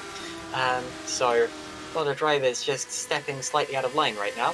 And Frelick is now going to go for another on Galka to the outside for P8. Remember, the runoff area there is very slippery, but he avoids it. Now he's on the inside line, and the cameras are actually a little bit further back now. We're a little bit behind real time all of a sudden. Oh no, we're not. That's just my camera being weird. But yeah, Galka fending off Frelick on the exit, and now they're side by side on the exit of turn 18. That's an interesting place for cars to go at it. Slidey goes Galka. Now they are on the same tyre compound and about the same tyre life as well, but Simon seems to be a quicker driver at this point, seems to have the more grip. But Galka's doing a really good job to fend him off. Into turn 1 they go. Takes a look, and Galka's going to lose it, and they don't touch, but Galka there got very, very sideways. It was a good save. Looks as if the car just got all sorts of light over the crest. He got off the racing line as well, which didn't help, and yeah, the car just got light, and boom, he's spinning all the way around. I'm surprised they didn't come together there. That was I was expecting that to be a surefire instant, but no, great avoiding action. Well, I guess good spin. I don't really know if that's a thing, but I'm making it. I've decided. Good spin, great avoiding action, and yeah, all clean. I mean, there might be some square tyres, sure, but no actual damage to the cars themselves as they go onto the long back straight. I think it's 1.5 kilometers, unless I'm mistaken. It's a very, very long back straight. And it's a big contrast as well to the rest of the circuit, because it's such a high downforce circuit. You've got this big, long straight. 5 laps remaining is the message on the board. Lap 24 of 28 here in race 1. As it stands, Luke McGuire will be taking the win if we finish as we do, and that would mean he is champion, unless I'm mistaken. Caitlin, I think you're the one with the official results and statistics on that front, so do correct me if I'm wrong. But if we finish as we do now, then Luke McGuire is your 2021 GPV. Oh, no, hang on. It does depend on whether Butcher makes the last round or not. This wouldn't mathematically be the championship for McGuire, but it would if Butcher doesn't make Sao Paulo, if that makes sense. All right, so never mind. Ignore what I've just said. We'll pretend that it's McGuire potentially winning the championship if Butcher doesn't make the last round. Well, let's say that Butcher's making the last round. So it's McGuire putting one hand on the trophy, shall we say, heading into race 2. There we go. That sounds a little bit nicer. As I said, though, 5 laps to go. McGuire from Butcher. Stevens 10.5 seconds back in P3. Butcher still sticking with his teammate. The pair have been inseparable all race long after Butcher got the absolute rocket start from P4 on the grid. Couldn't quite get it together in qualifying, but then was just able to make it work when the lights went out. And, well, currently sitting in P2. Even if it's not the win that he would have wanted and or needed to continue going forward in his championship hopes. Second place, points being prizes is what they say, keeping that dream alive. McGuire, though, will be extending the gap ever so slightly further. And if the gap is over, even if Butcher, doesn't make, or does make Sao Paulo, apologies, if Maguire's above 50 points ahead, that is it. Championship is done there and then. So it's going to be interesting to see how it all works out. As we're following David Unit round at the moment. It's actually 47 points he needs because race 2 is actually worth 5 points less than race 1. That one. There you go. Thanks. Sorry, Caitlin. It's my brain's not working tonight. It's not been working all day, to be honest. But and the extra 2 points come from fastest laps because you get a fastest lap bonus if you set that in either of the 2 races. Right now, Maguire slightly offline coming onto the crucial turn 10 there because of having to lap back marker. Butcher there was able to take the normal line, although was a little too far back to capitalise maybe. Maguire pulls over to the left-hand side of the track. These are the W car following them through as well, just trying to gain any sort of advantage that he can. And at the end of the straight, they stay in that order. But yeah, that was a little bit of a tense moment from Maguire, having to get off the ideal racing line. After this lap, they will have 3 remaining. So does Maguire still have the tyres to continue the race at the pace he's been doing so far? I'm not sure that Isaac Morris is going to make it to the end, unfortunately, because I've been looking at him, and every now and again his engine just starts to smoke. And what makes me worried about that is that, yeah, okay, we do sometimes see cars smoking, but it tends to be at the start of the race or after a pit stop. Because that's when the car's been, ticking over, and when you haven't been able to ram air through the radiator, as it were. But of course, he hasn't been in the pits for a while. He's just been running and having a couple of accidents, and I feel like he's probably gone for too small of a radiator or damaged it during the accidents. Anyway, Maguire and Butcher, look how close they are through the S's this time. That is very, very close. Now Butcher's got to take a slightly alternate line to Maguire here, to ensure that he gets air over the wings and that the car can turn in at the opportune time. But he is a lot closer than he was at the previous lap, and he'll be hoping that, or he would have been wishing that this was the previous lap, with Maguire having to get out of line on the entrance to the corner. There you see the smoking Isaac Morris that I was talking about up ahead. Now Butcher once again gets the DRS. He's within half a second of Maguire here.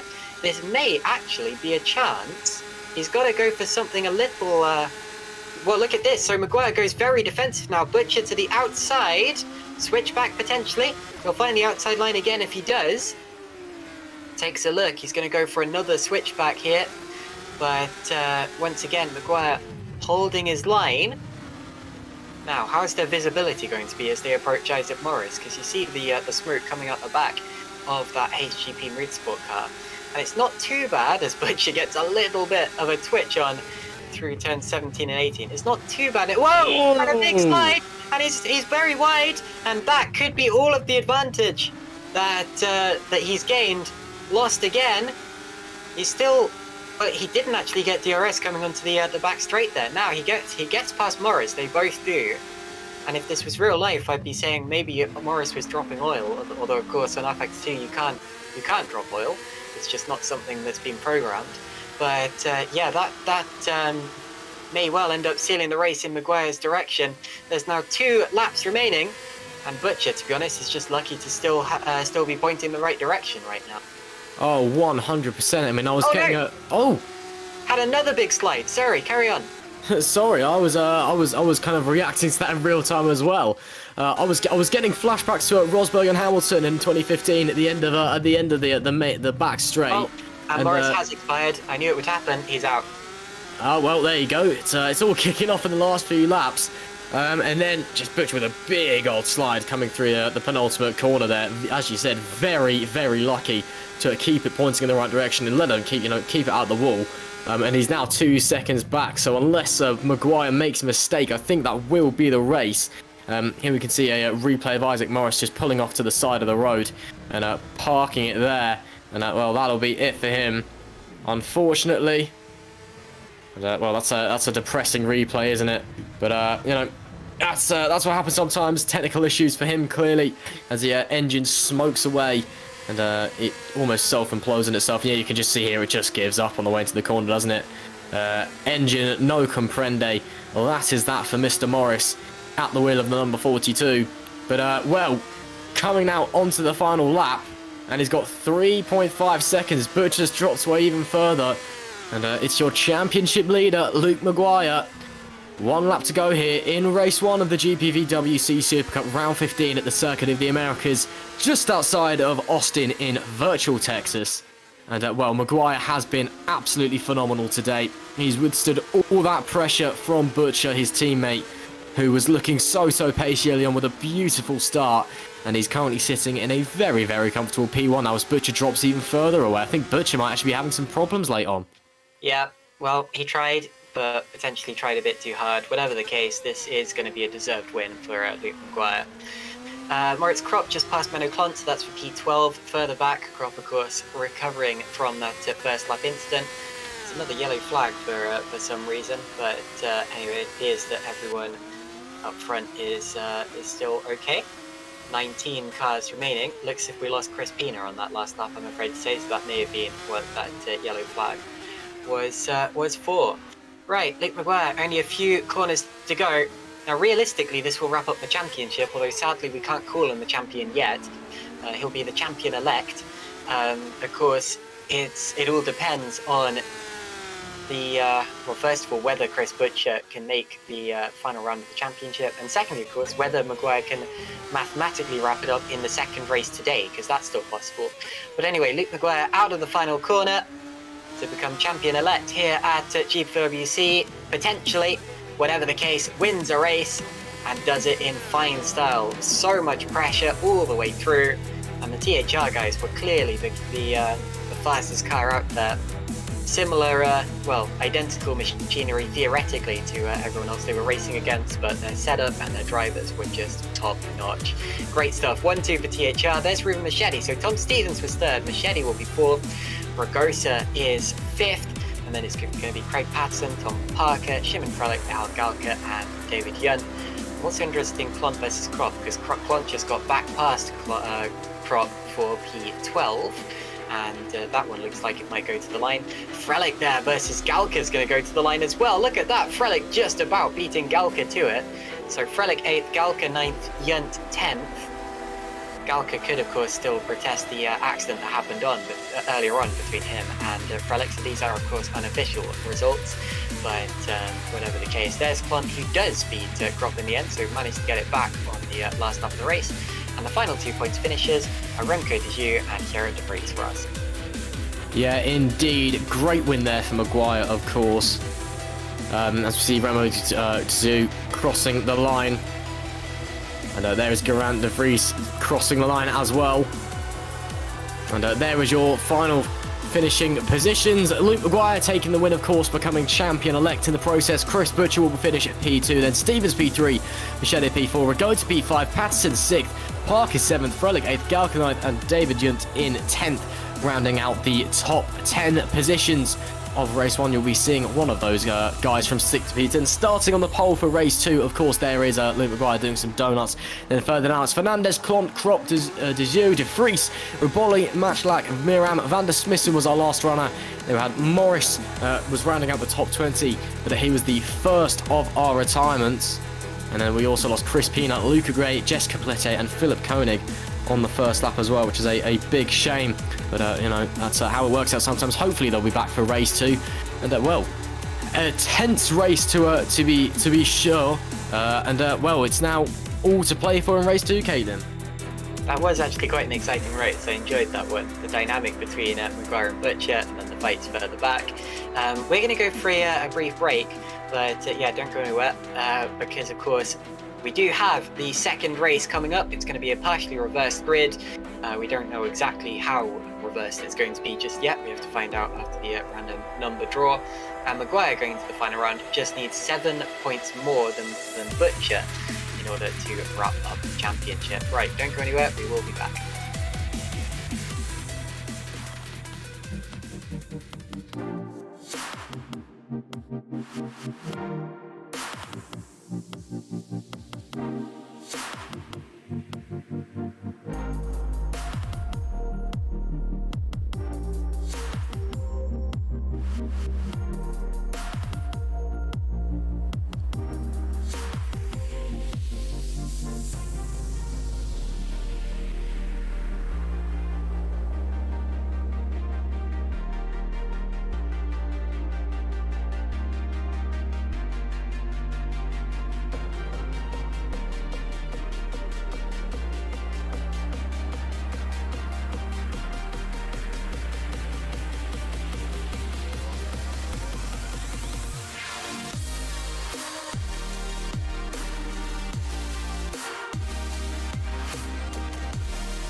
Thank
you.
Okie dokie, hello everyone, welcome back to GPVWC Supercup, round 15 of the championship. We're still at the Circuit of the Americas and we're preparing for the second race of the day, the final race of the day, which is going to be it's going to be a shorter race, no pit stop mandatory, and of course this is the one that could see the championship mathematically wrapped up. All that needs to happen is that Luke McGuire needs to score 7 more points than Chris Butcher. That's 7 more points, not just 7 points. Of course, that means if Maguire was to win and Butcher was to finish 4th, then he would win the championship, providing Butcher doesn't get fastest lap, since Butcher also has, since fastest lap also has a point on offer. There are, of course, a bunch of other ways that Maguire could win the championship. He doesn't need to win. In fact, the lowest that he can finish and still wrap up the championship here is 9th. So it's very likely to go the way of Luke McGuire, especially since it's the top 9 drivers who are reversed to make up this grid. Michal Galka is going to be on pole position, and we'll read out the rest of the order to you when we get there. Race 1 was exciting. You had the 2 THRs right together pretty much the whole way through, with backmarkers getting in the way, and the 2 of them weaving through and having a battle amongst themselves. Eventually, of course, it was Luke McGuire who came out on top when Butcher started to drop back and make mistakes. And that, of course, means he's one step closer to wrapping up the championship, which he may have technically already won. But anyway, slightly confusing situation, and I'm afraid it may only be resolved in Sao Paulo. Russ, I almost, as much as I don't want to pick sides, I almost hope that if Butcher isn't going to make it in Sao Paulo, I hope that Maguire wins the championship now, because I feel like that would be a much better way for the championship to end than for it to be decided by one driver not being able to show up. What do you think? Yeah, I'm with you on that one. It's you never want to see a championship being wrapped up by an absence. Unfortunately, that's one of the things that you get in sim racing. It's based around people's real lives. None of these guys are professionals. They're basing it around their real life. So it's you never want to see it being decided by an absence. So if I had to say anything, I'd quite like to be wrapped up. But then at the same time, I'd also like Butcher, even if he doesn't make the final round, take it to the final round at the same time, but just say, you know what, I took this to the to the final round. It's Galka not getting away there on the formation lap. That's very weird. I'd also be very happy for Chris Butcher to take a win here if he's not going into the final round. Just as a bit of a I went for this championship and I was fighting, and even though I didn't get it, it's a very very very solid win. So it's all off to debate, and he's going off a P anyway, one ahead of his rival. His championship rival and teammate, so it's all to play for. So the grid order, if you please, Heigo. Right, we've got Michal Galka on pole position, followed by Shimon Frelick, then Tom Parker and Craig Patterson on the second row of the grid, and they're going to be competitive here. Then we have Alexander Ragosa, Ruben Machete. Oh, it's gone for the small screen. Okay, well that's fine. Tom Stevens and then Chris Butcher. And then from P9, of course, will be our race 1 winner, Luke McGuire. And he has a lot of work to do from down there, but doesn't really need to do much of it, since he may have already won the championship. Then it's David Yunt, Carlos Fernandez, and Menno Klont. And then the rest of the field, Moritz Krob, Remco de Jure, Gerrit de Vries, and Massimiliano Rivoli. Remember, points go down to 15, so de Vries there is in an opportune position.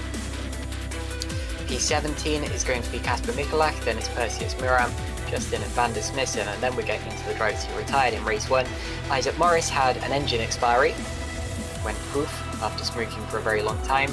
Chris Pina, oh, has the server crashed? What's happened there? Oh dear. Well, something's gone very weird, because so Patson's off the road and the server's gone. So there's a lot of people still on the server, but only about half of the cars. Everyone else has completely vanished, and it appears that that's going to be an aborted start. So it looks as if, even though some of the cars are still there, yeah, it looks like it's going to be an aborted start. About 11 of them just totally vanished from the order. Right, well, Russ, that's not ideal, right? No, we kind of need a server to race on. We had this issue just a little bit before. Yeah, that's not ideal. And I think we're just gonna go on a short break as we try and sort this out. So yeah, we'll be hopefully back to you very, very shortly. But we're just gonna go on a very short break as hopefully the server reinstates itself. So just make sure you stick around. We'll be back shortly. I like the way everyone's lined up on the grid anyway. Yeah.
Right, let's get it.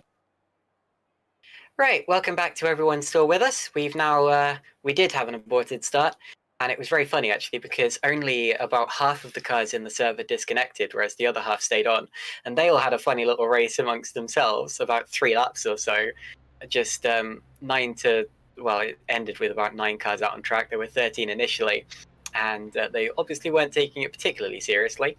But anyway, just decided to have a little bit of practice before the start. We're now going to get the actual race, the 19-lap race that we have been waiting for, the one that could theoretically wrap up the championship. Now, we've had an update on the Chris Butch situation.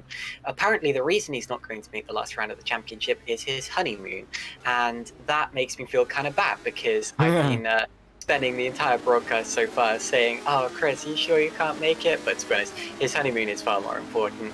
Well, is it really? Should you really prioritise your really? marriage over GPVWC Supercup World Championship?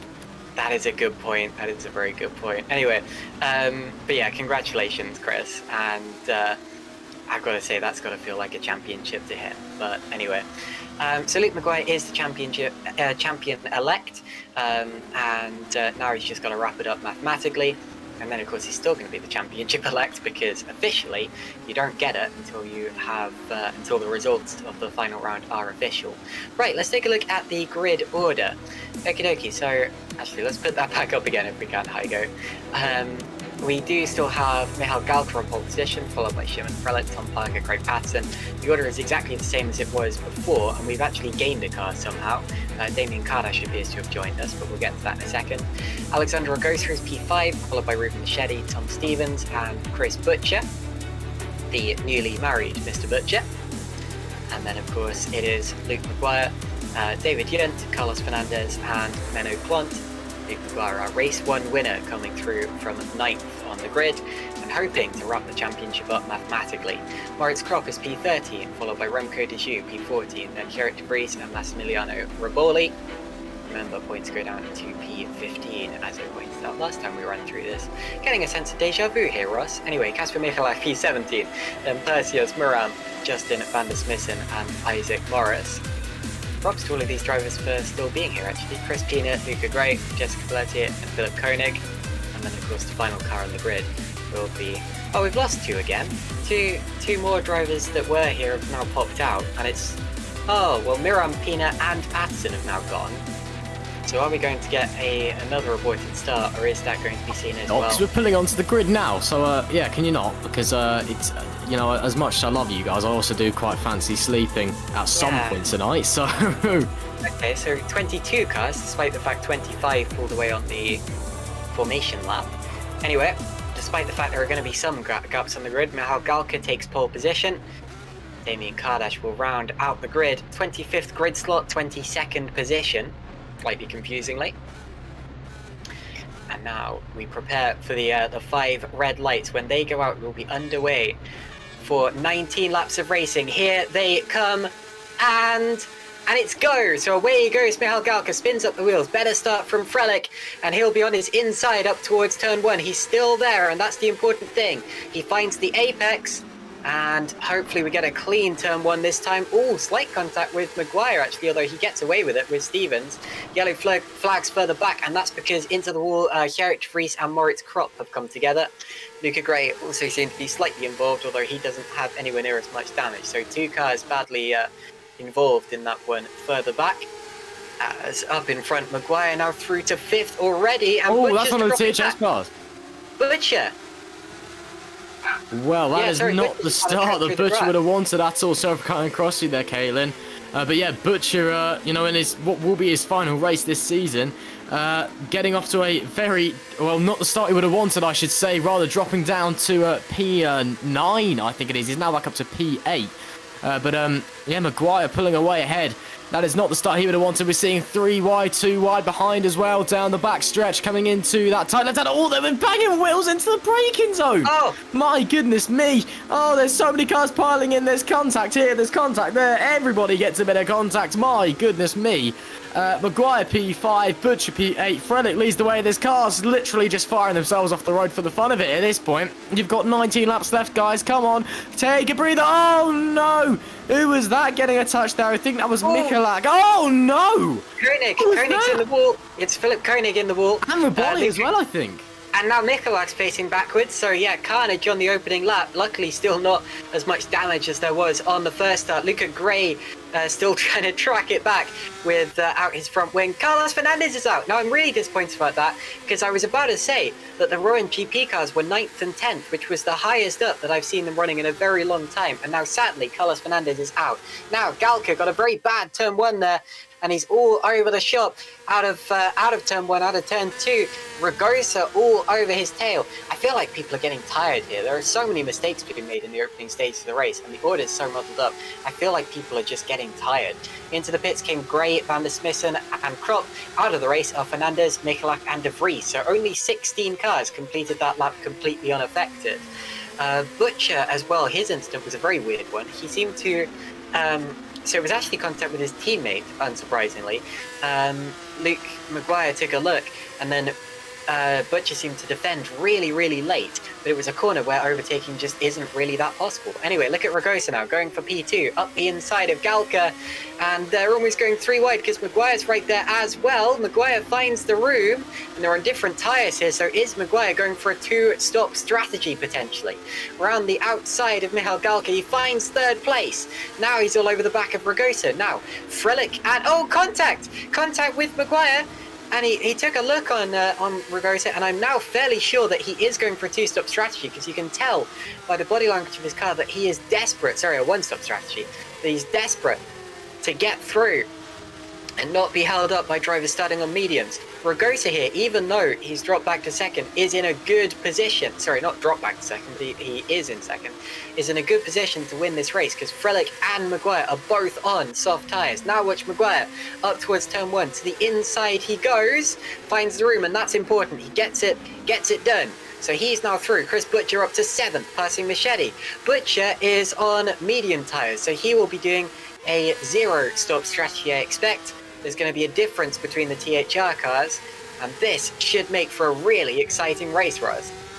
Should indeed. Maguire up to P2. Frelich 5 seconds to the good though ahead. And as we can see them just coming around the back of the S's. And on their way through, yeah, this is set to be an absolute cracker already. You can tell lap 3 of 19. Butcher only down in 7th. So he's got a big way to climb. Maguire. Well, he already had one hand on the trophy, and now he's got well, it looks like he's got 2 as it stands. If they finish as it does. Huge crash for Koenig. He's out, I'm afraid. Oh no, shame for Philip Koenig. Yeah, big shame for him. He goes out for the 2nd time tonight. Yeah, that's a big shame. Luca Grey's made up some places as we've had a few retirements already. De Vries, Michalak, Fernandez and Koenig all gone. So it's been a messy start here to race 2 as they are be coming round to and we'll get a replay here of what I assume this is this is the start, Caitlin. Yeah, on board with Gerrit De Vries further back in the pack, and you're going to see a little bit of chaos as you get to turn 1. It was a cleaner turn 1 than in race 1. But anyway, let's see what Gerrit saw here. I am lagging slightly, not see. Oh wow! Oh look my at goodness! That. Got a PB racing car right across his nose there, and did a good job not to be completely wiped out by that one. And that I believe would have been was it? Yeah, it was Remco De Gieux. So De Gieux is doing a good job to still be in 13th here. That shows you just how chaotic this race has actually been so far. 18 cars remaining. At this rate, we may end up seeing everyone who's scoring points being the only finishers. But anyway, Maguire now sets the first lap of the race as he begins to reel in Shimon Frelich. That's Koenig's crash there. Oh, that's a big incident. Yeah. It destroyed the rear end of his car. You see fire coming out of the box there. Anyway, so Maguire did set the first lap of the race last time. He's got a 4-second gap to Frelich, but more importantly, he's pulling away from Ragosa. And because, of course, he's on those soft tyres, I'm expecting him to make a pit stop. So I think that's going to be the most important thing there. And he's going to have to build a much bigger gap there. I don't think, actually, even though Frelich has a big lead here, I don't think he's going to win this race. Because, yeah, we've still got a long way to go, but he's not pulling away by as much as he'd probably need to ahead of Alexander Ragosa, even though it's a relatively short pit lane here. I reckon that Ragosa is in the best, he's in the hot seat, I suppose, the pole position during this race to be the race winner. It doesn't look like it because he's running 3rd, but I think that this race is Ragosa's to lose right now.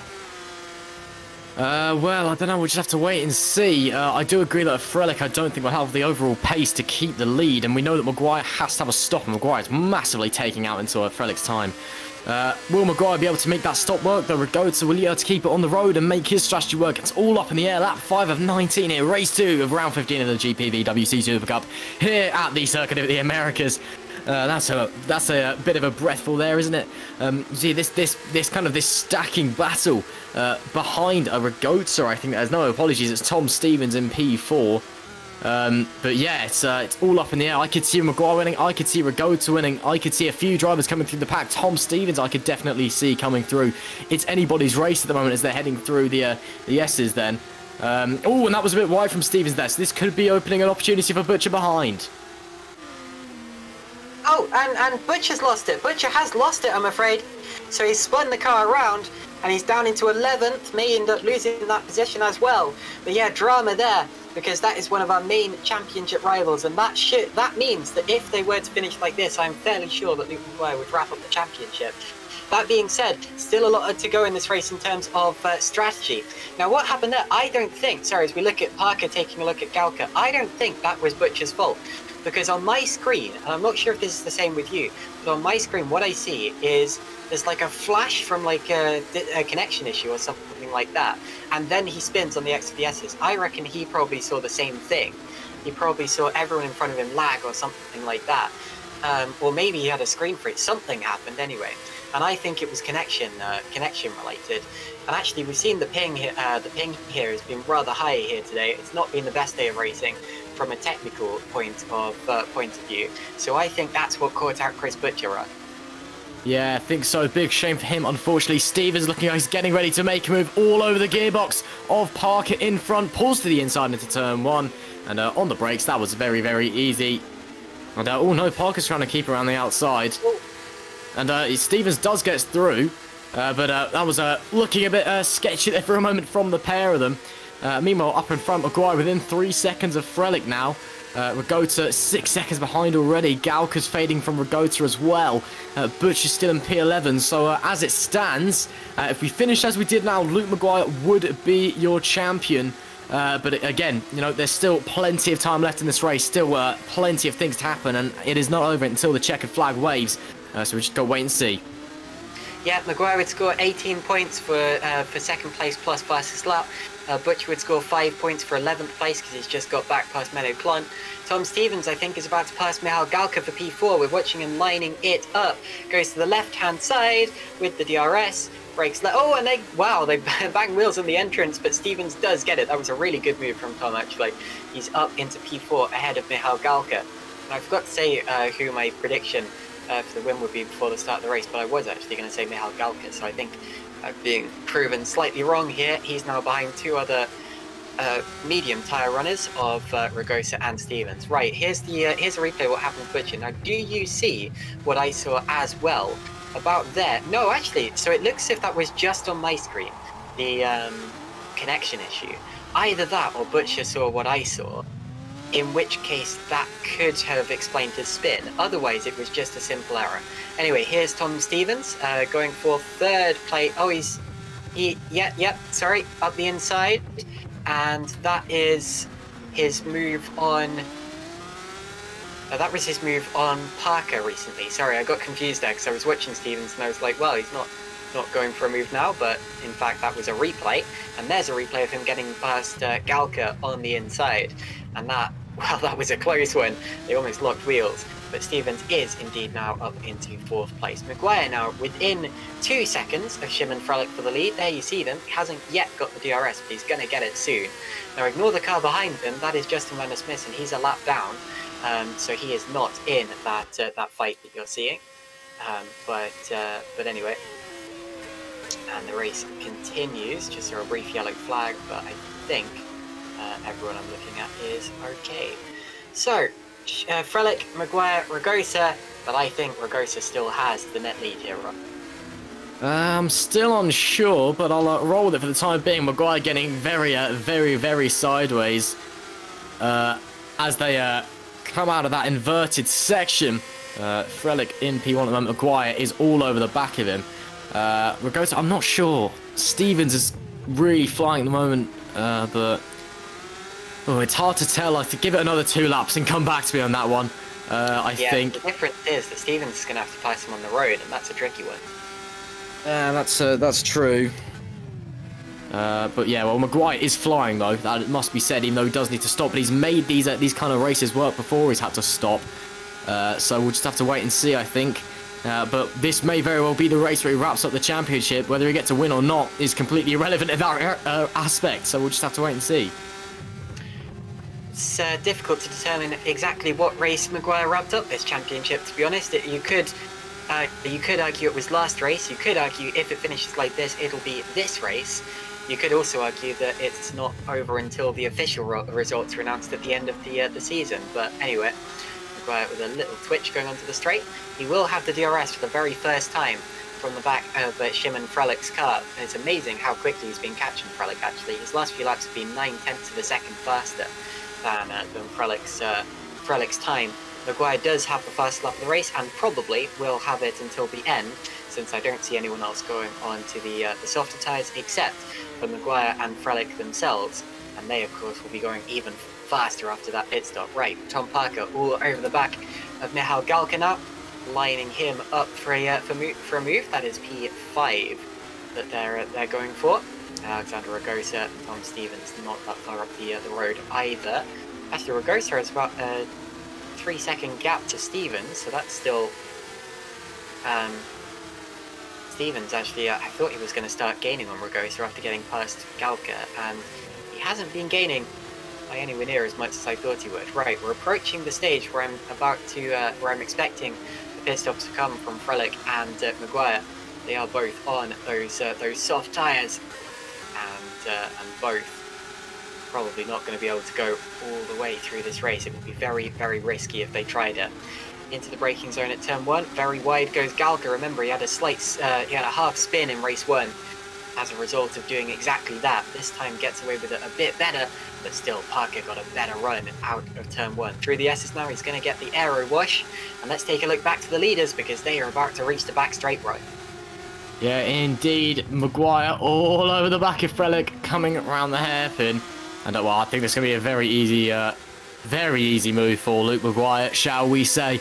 I mean, look how close he is already. DRS wide open.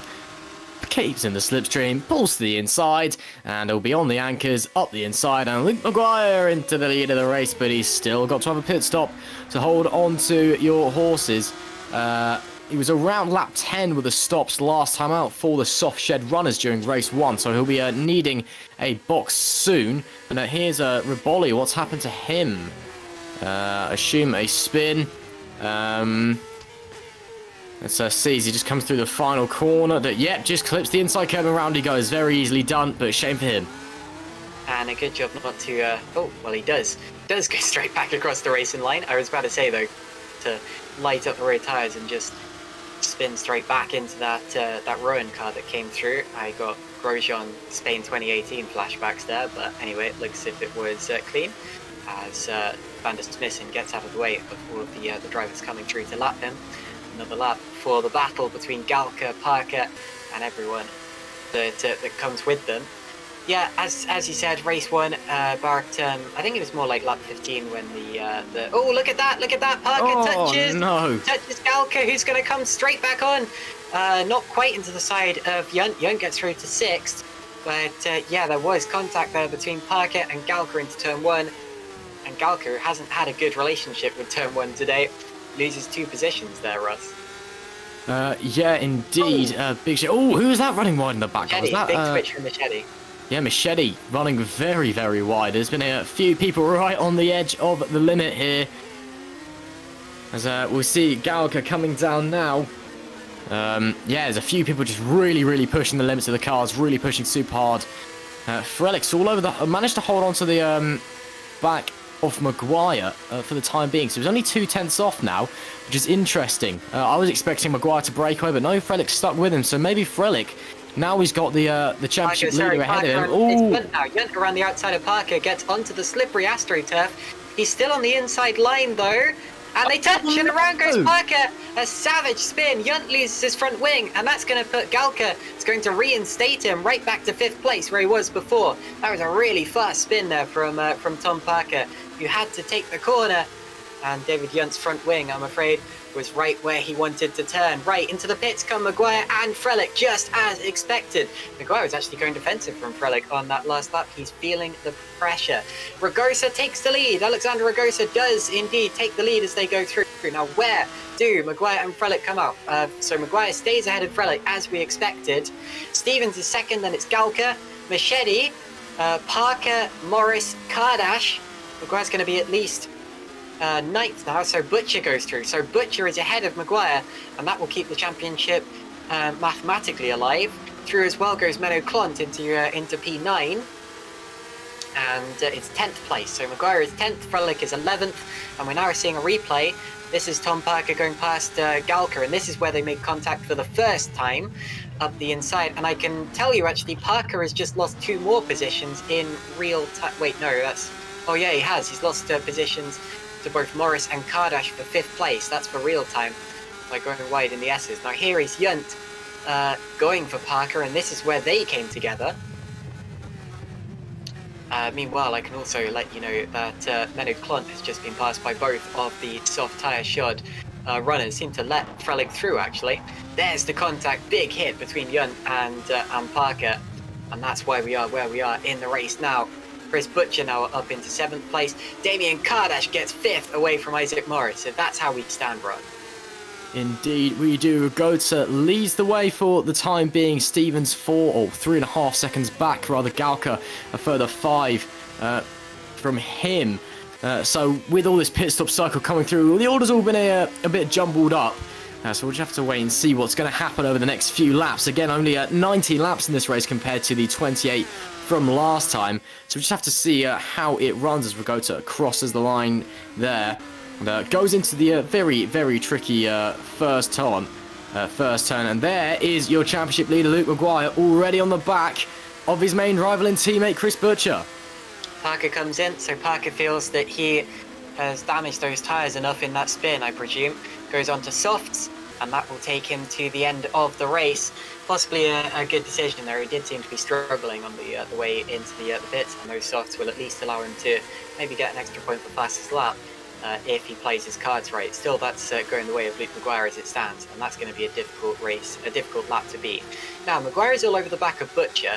Butcher will not want to let him through I say cleanly. He won't want to let him through easily, but of course won't want to hold him up for long because he knows. Oh no! And they touch, and the championship protagonists have collided there. The THRs have committed the cardinal sin of motorsport by crashing into their teammate. Now they're side by side again on the straight. Don't lock wheels, guys. You've got Stu and Frelick all over your tail. And they do touch again! Oh no! And Maguire's crashed! It's a huge one! Oh my goodness me! I cannot believe what I've just seen there. That is not the way that they wanted their championship fight to end. Maguire is in the pits. He is out of the race. Butcher's 7th, and he's still got his wings intact, and that was hugely unnecessary.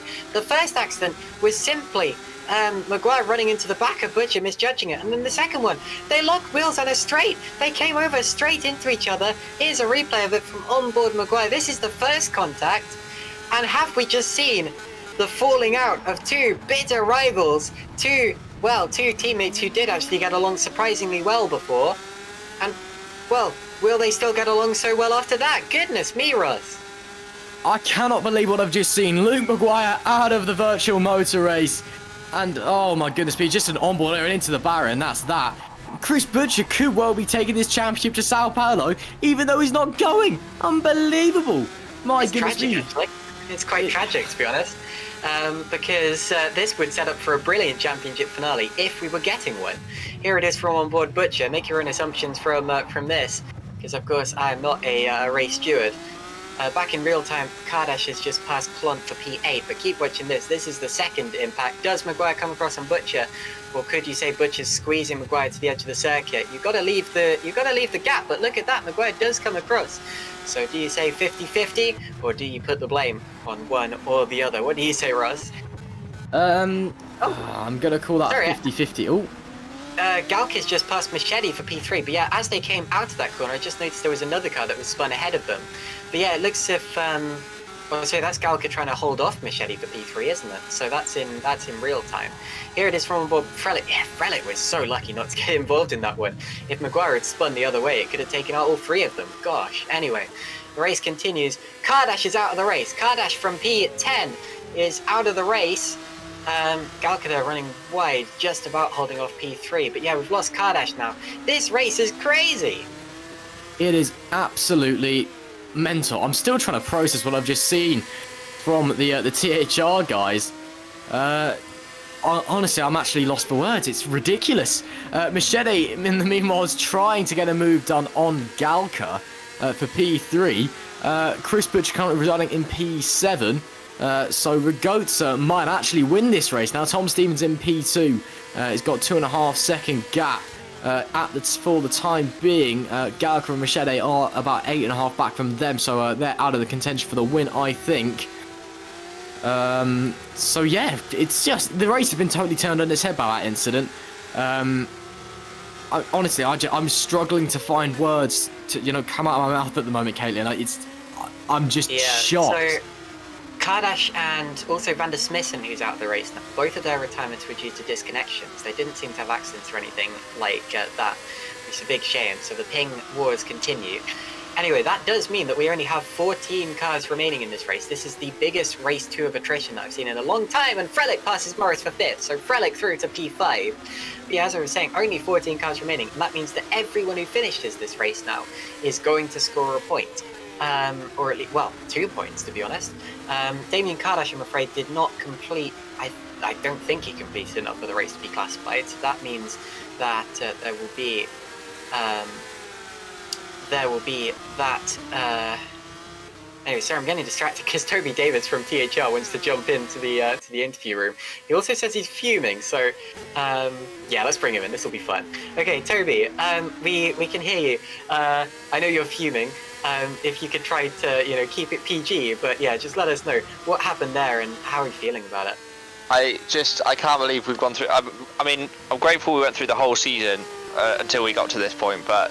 I let the boys race today, and yeah, there's going to be a convo between the two after this race. But I can't believe what I've just witnessed. We threw away a fantastic result today. Why is Chris in the pits? Chris Butcher, why is Chris? His tyres have gone. Unfortunately, he's had damage all race after that lap 1 incident. He's had to box for new tyres. His rears have just gone. He's just span on that lap just now. Yeah, it's not gone well. We had a really good working harmonious atmosphere until this round, so we've got some work to do to rectify that. Well, he's going to come out in P11. Quite frankly, it's an embarrassment. What's happened today? It certainly was. To see your teammates come together twice, that can't feel good. Oh, Machete, sorry, going through into P3. Let's take a look at that real time. No, Galka fends him off. Now, if you stay there for a second, Toby, I've still got more to say. But yeah, Galka versus Machete, just kicking off as we were talking. So keep watching that as we continue with the interview. I just wanted to ask, so we know Butcher, of course, won't be making the final round due to his honeymoon. That, of course, means that I'm stuck in former challenge mode. Maguire wins the drivers' championship. Do you know who's going to be driving alongside him? Do you know who's going to take your second car out in Sao Paulo? TBC.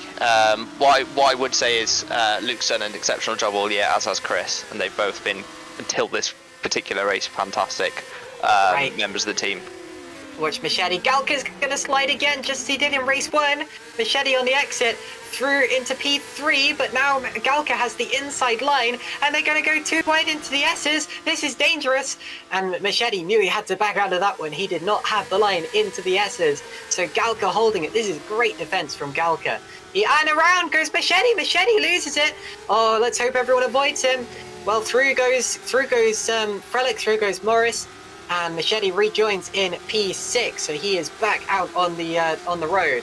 Anyway, thank you so much for the interview, Toby. Sorry it happened at such a dramatic moment in the race. I'll just say one thing about Machete there. A lot of people are struggling with tyre wear. We couldn't get our tyres to last 16, 17 laps. This is why Luke went with the double softs option. So I think everyone's going to struggle these last couple of laps. Should be exciting. And into third goes Frelick, and he backs out of it, so Galka's still there. Yeah, thank you very much, Toby. Thank you for the interview as well, as I was saying. Sorry, okay, yeah, so that was Toby Davis there, THR team boss. I can also say, as we watch this fantastic battle for third between Galka and Frelick, Justin van der Smissen is back in the race.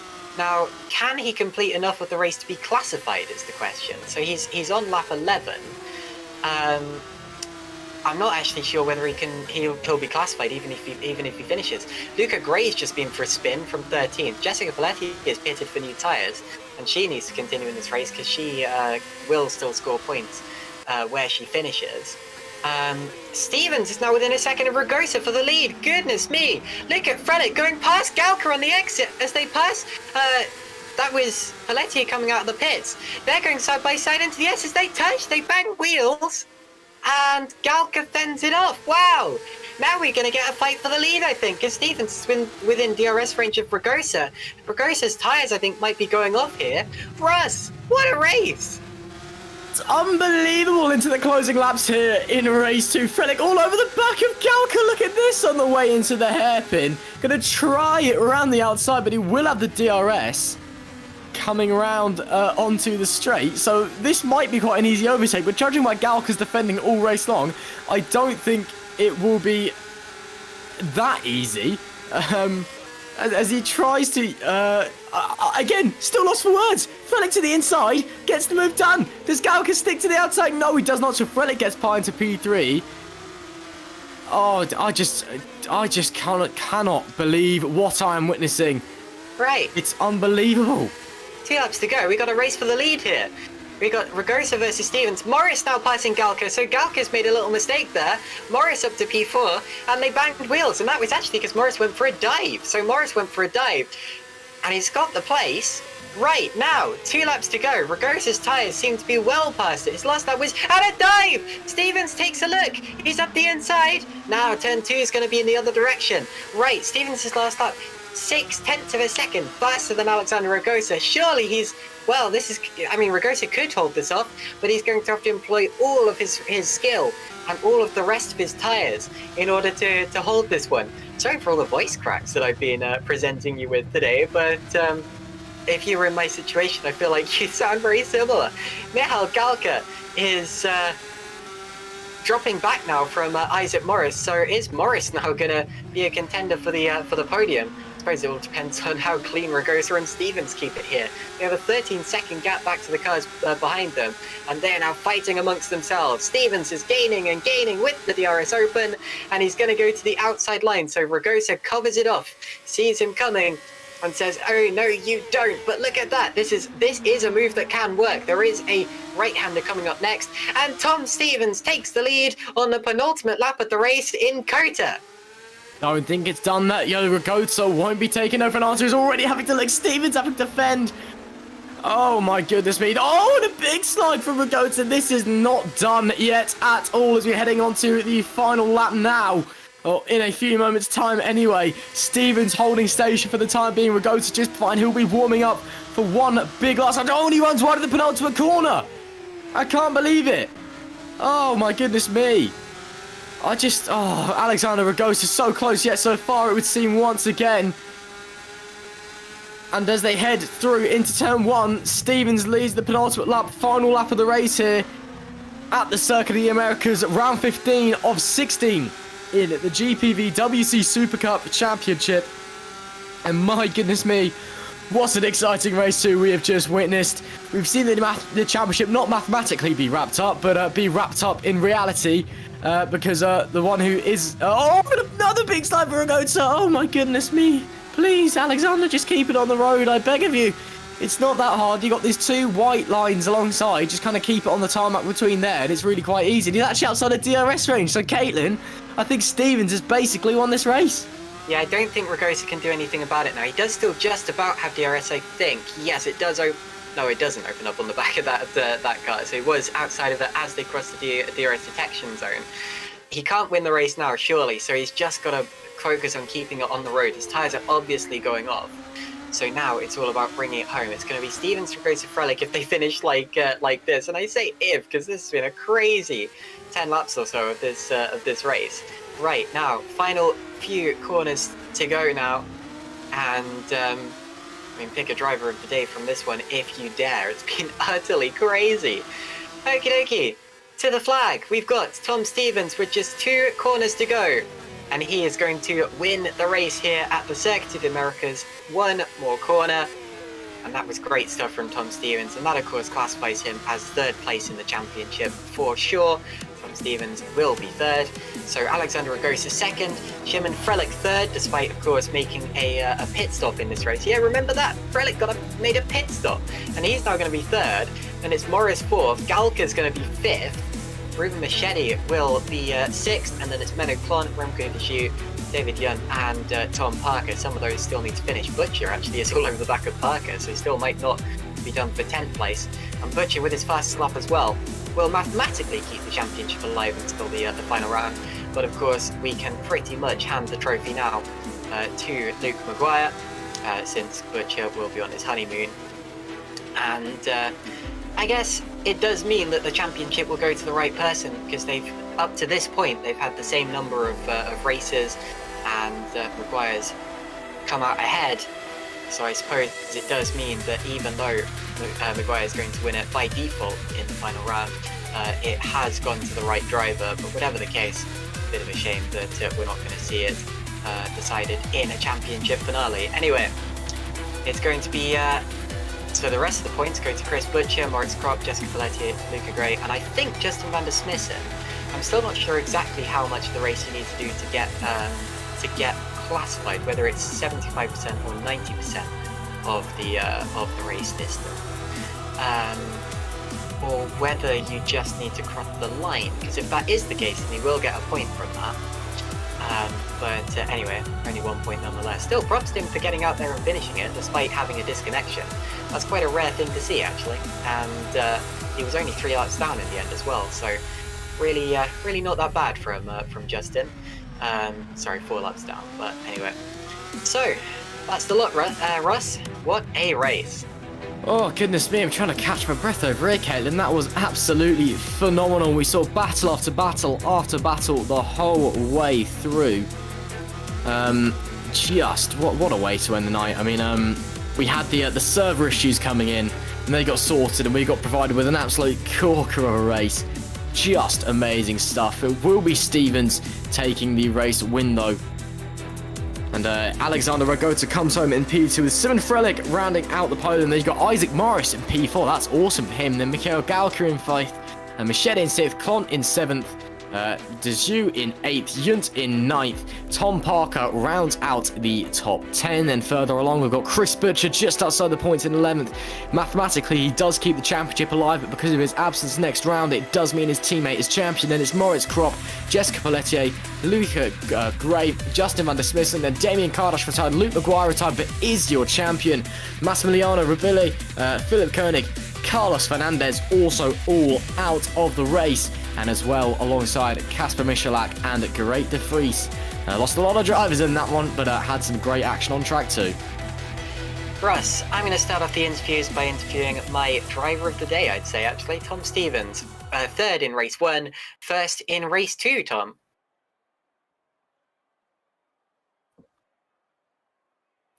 Tom, you're now confirmed 3rd in the championship. You can't do better than that. You can't do worse than that. How do you feel about that?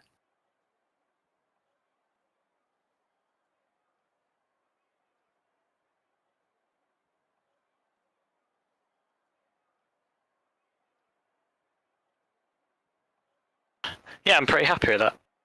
It's best of the rest behind the THRs. And of course, to do that with a win in race 2 as well.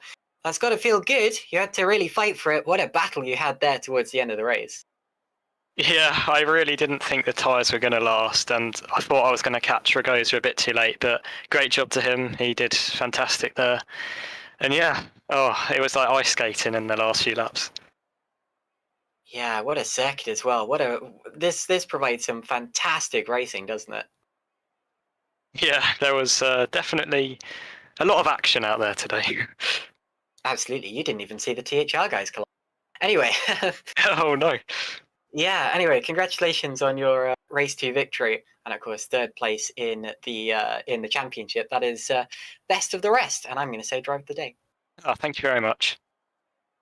Ross, do you have anything to add, or can we say thank you and bye to Tom? Just a great couple of performances out there, Tom. Really, really impressive. Good luck for the final round. Thank you, Ross.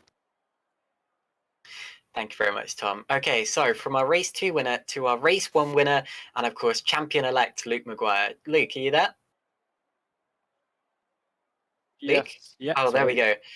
go. Okay, so slightly bizarre circumstances to do it in with Chris's honeymoon, and then of course that crash. Oh my goodness. Okay, well we'll get to that in a second. Let's do this one at a time. So you took pole position, you took the race 1 victory, but what a fight you had with Chris there. Race 1, he was on your tail the whole way through. Yeah, yeah. It was actually quite. It was kind of like Suzuka, but we decided not to have any more shenanigans at the end of the race. But yeah, it was a good race one, and Chris when he started practicing yesterday, I think so. Like he was really, and I've been practicing all week, so he was really like on the pace really quickly, and yeah, it was a really good, really fun battle, and he was putting his nose in every now and again just to have a look, and yeah, because he was in the dirty air, his tires went off a bit quicker than mine, so kind of just sealed the victory at the end. The back markers seemed tricky about that. Tricky throughout that. Were you worried about them at any point? Yeah, there was a few of them that just weren't getting out of the way at all. Like I think I got lucky, but I know when, yeah, it's just I don't know. Yeah, maybe some people are just a bit inexperienced with it and don't notice the blue flags and stuff. But it was okay. No harm done. Now, I'm afraid we have to talk about race 2. So your team boss Toby says he's fuming. How do you see it? Yeah, that's look, I think we were both just racing quite hard. I think Chris is probably annoyed at me in the first lap because I did kind of a stupid move on him there, and going into the hairpin before the straight, he braked a lot earlier than I thought. But then again, I was on fresh tires. He was in a damaged car with mediums. I probably should have thought about it a bit more. But yeah, look, sure, me and Chris will talk about it. There's no point saying anything over the broadcast, but it's not anything that we're going to fall out over or anything. So I'm not too worried about it. But Luke, you collided 3 times in one race, twice on one lap. That's got to raise tensions.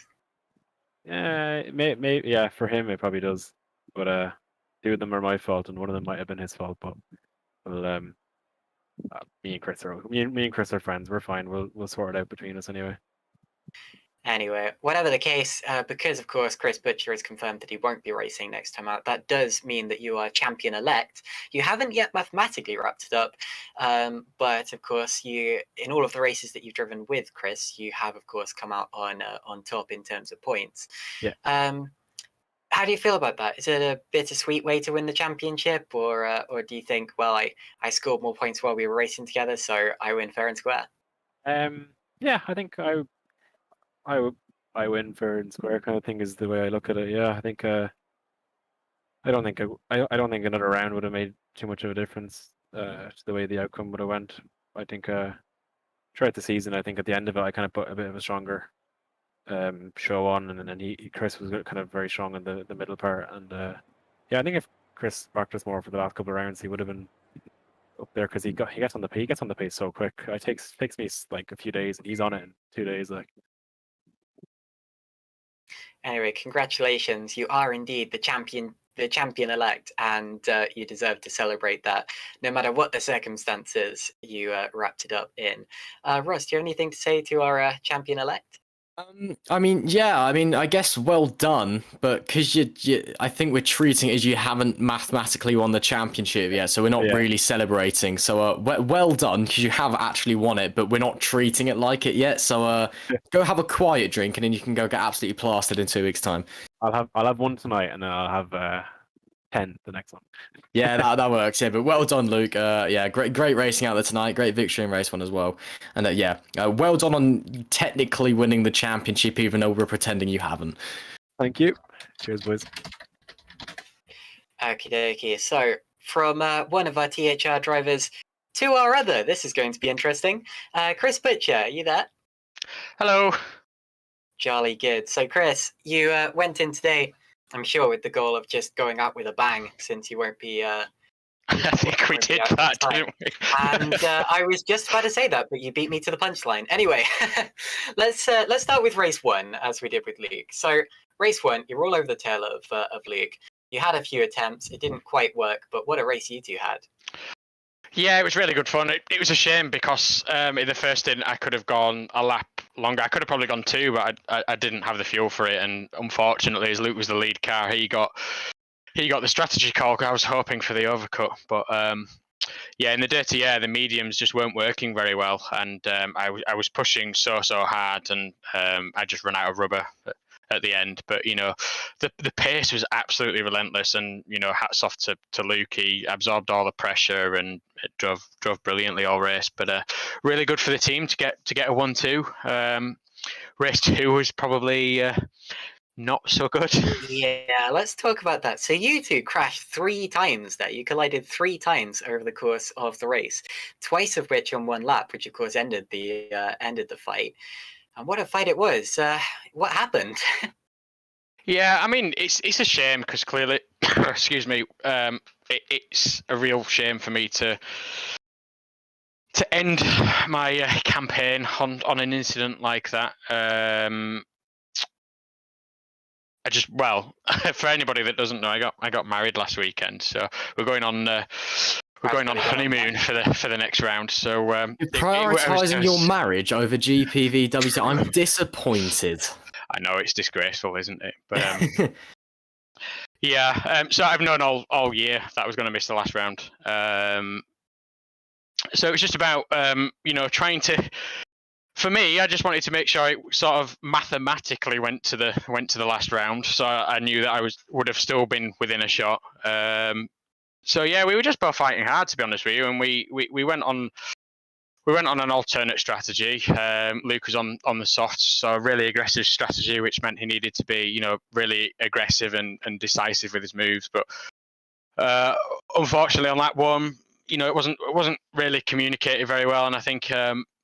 In hindsight, possibly slightly too aggressive and just sort of tagged my car and sort of off I went. So that kind of ruined my race. So it was just sort of seeing how many points I could pick up from there and, making sure I secure second in the championship. And then, yeah, later on in the race was a little bit weird. Luke would have passed me easily. I don't know whether he just missed his braking point or what. I'm not really sure, but I'm sure we'll talk about it later on.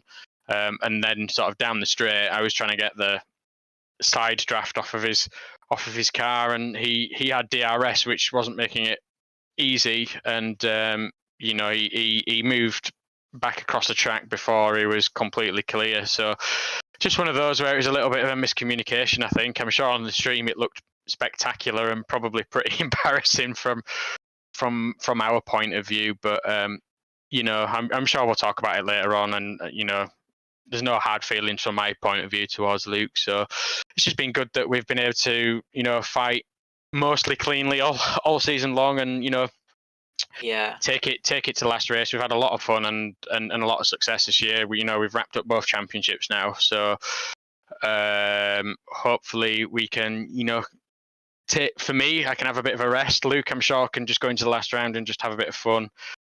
And hopefully we can continue that momentum into next season, wherever that takes us in the career ladder. Anyway, there's one last thing that we've got to talk about. Congratulations, Chris, on your marriage. Where are you going on your honeymoon? Thank you. We're going to Lanzarote, so hopefully it's going to stay nice and sunny for us and get a bit of a tan, hopefully. Get away from this miserable rain that we've got right now. So yeah, looking forward to it. And I want to say a massive thank you to my new wife, Sammy, who's stayed by my side all season, and she's watched all these broadcasts and put up with me doing practice and all that sort of thing, and she's my number one fan and watches every broadcast. So it's really nice to know that I've got her support there. And yeah, we're going to have a lot of fun, I'm sure. That is absolutely lovely. Anyway, congratulations.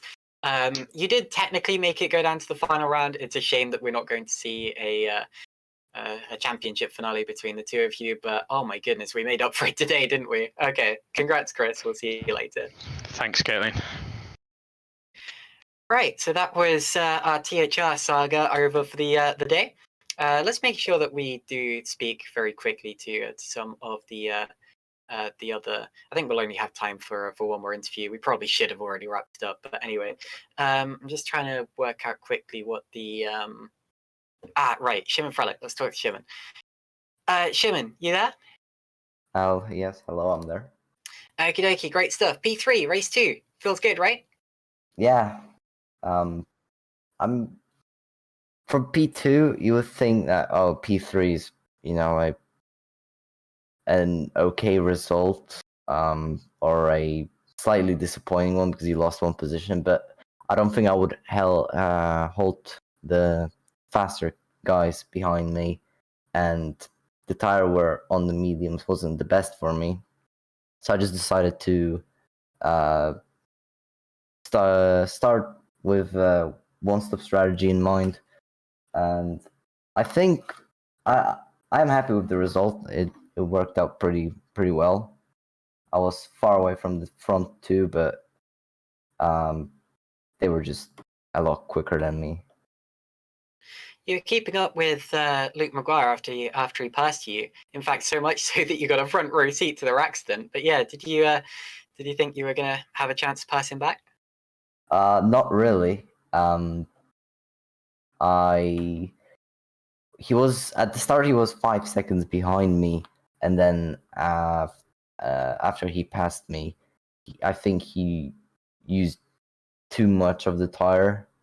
So I knew he was pitting this lap, but the problem was I was also pitting this lap. So after the pit stop, I wasn't really expecting to pass him because he would just pull away. But then the THRs decided to have an accident.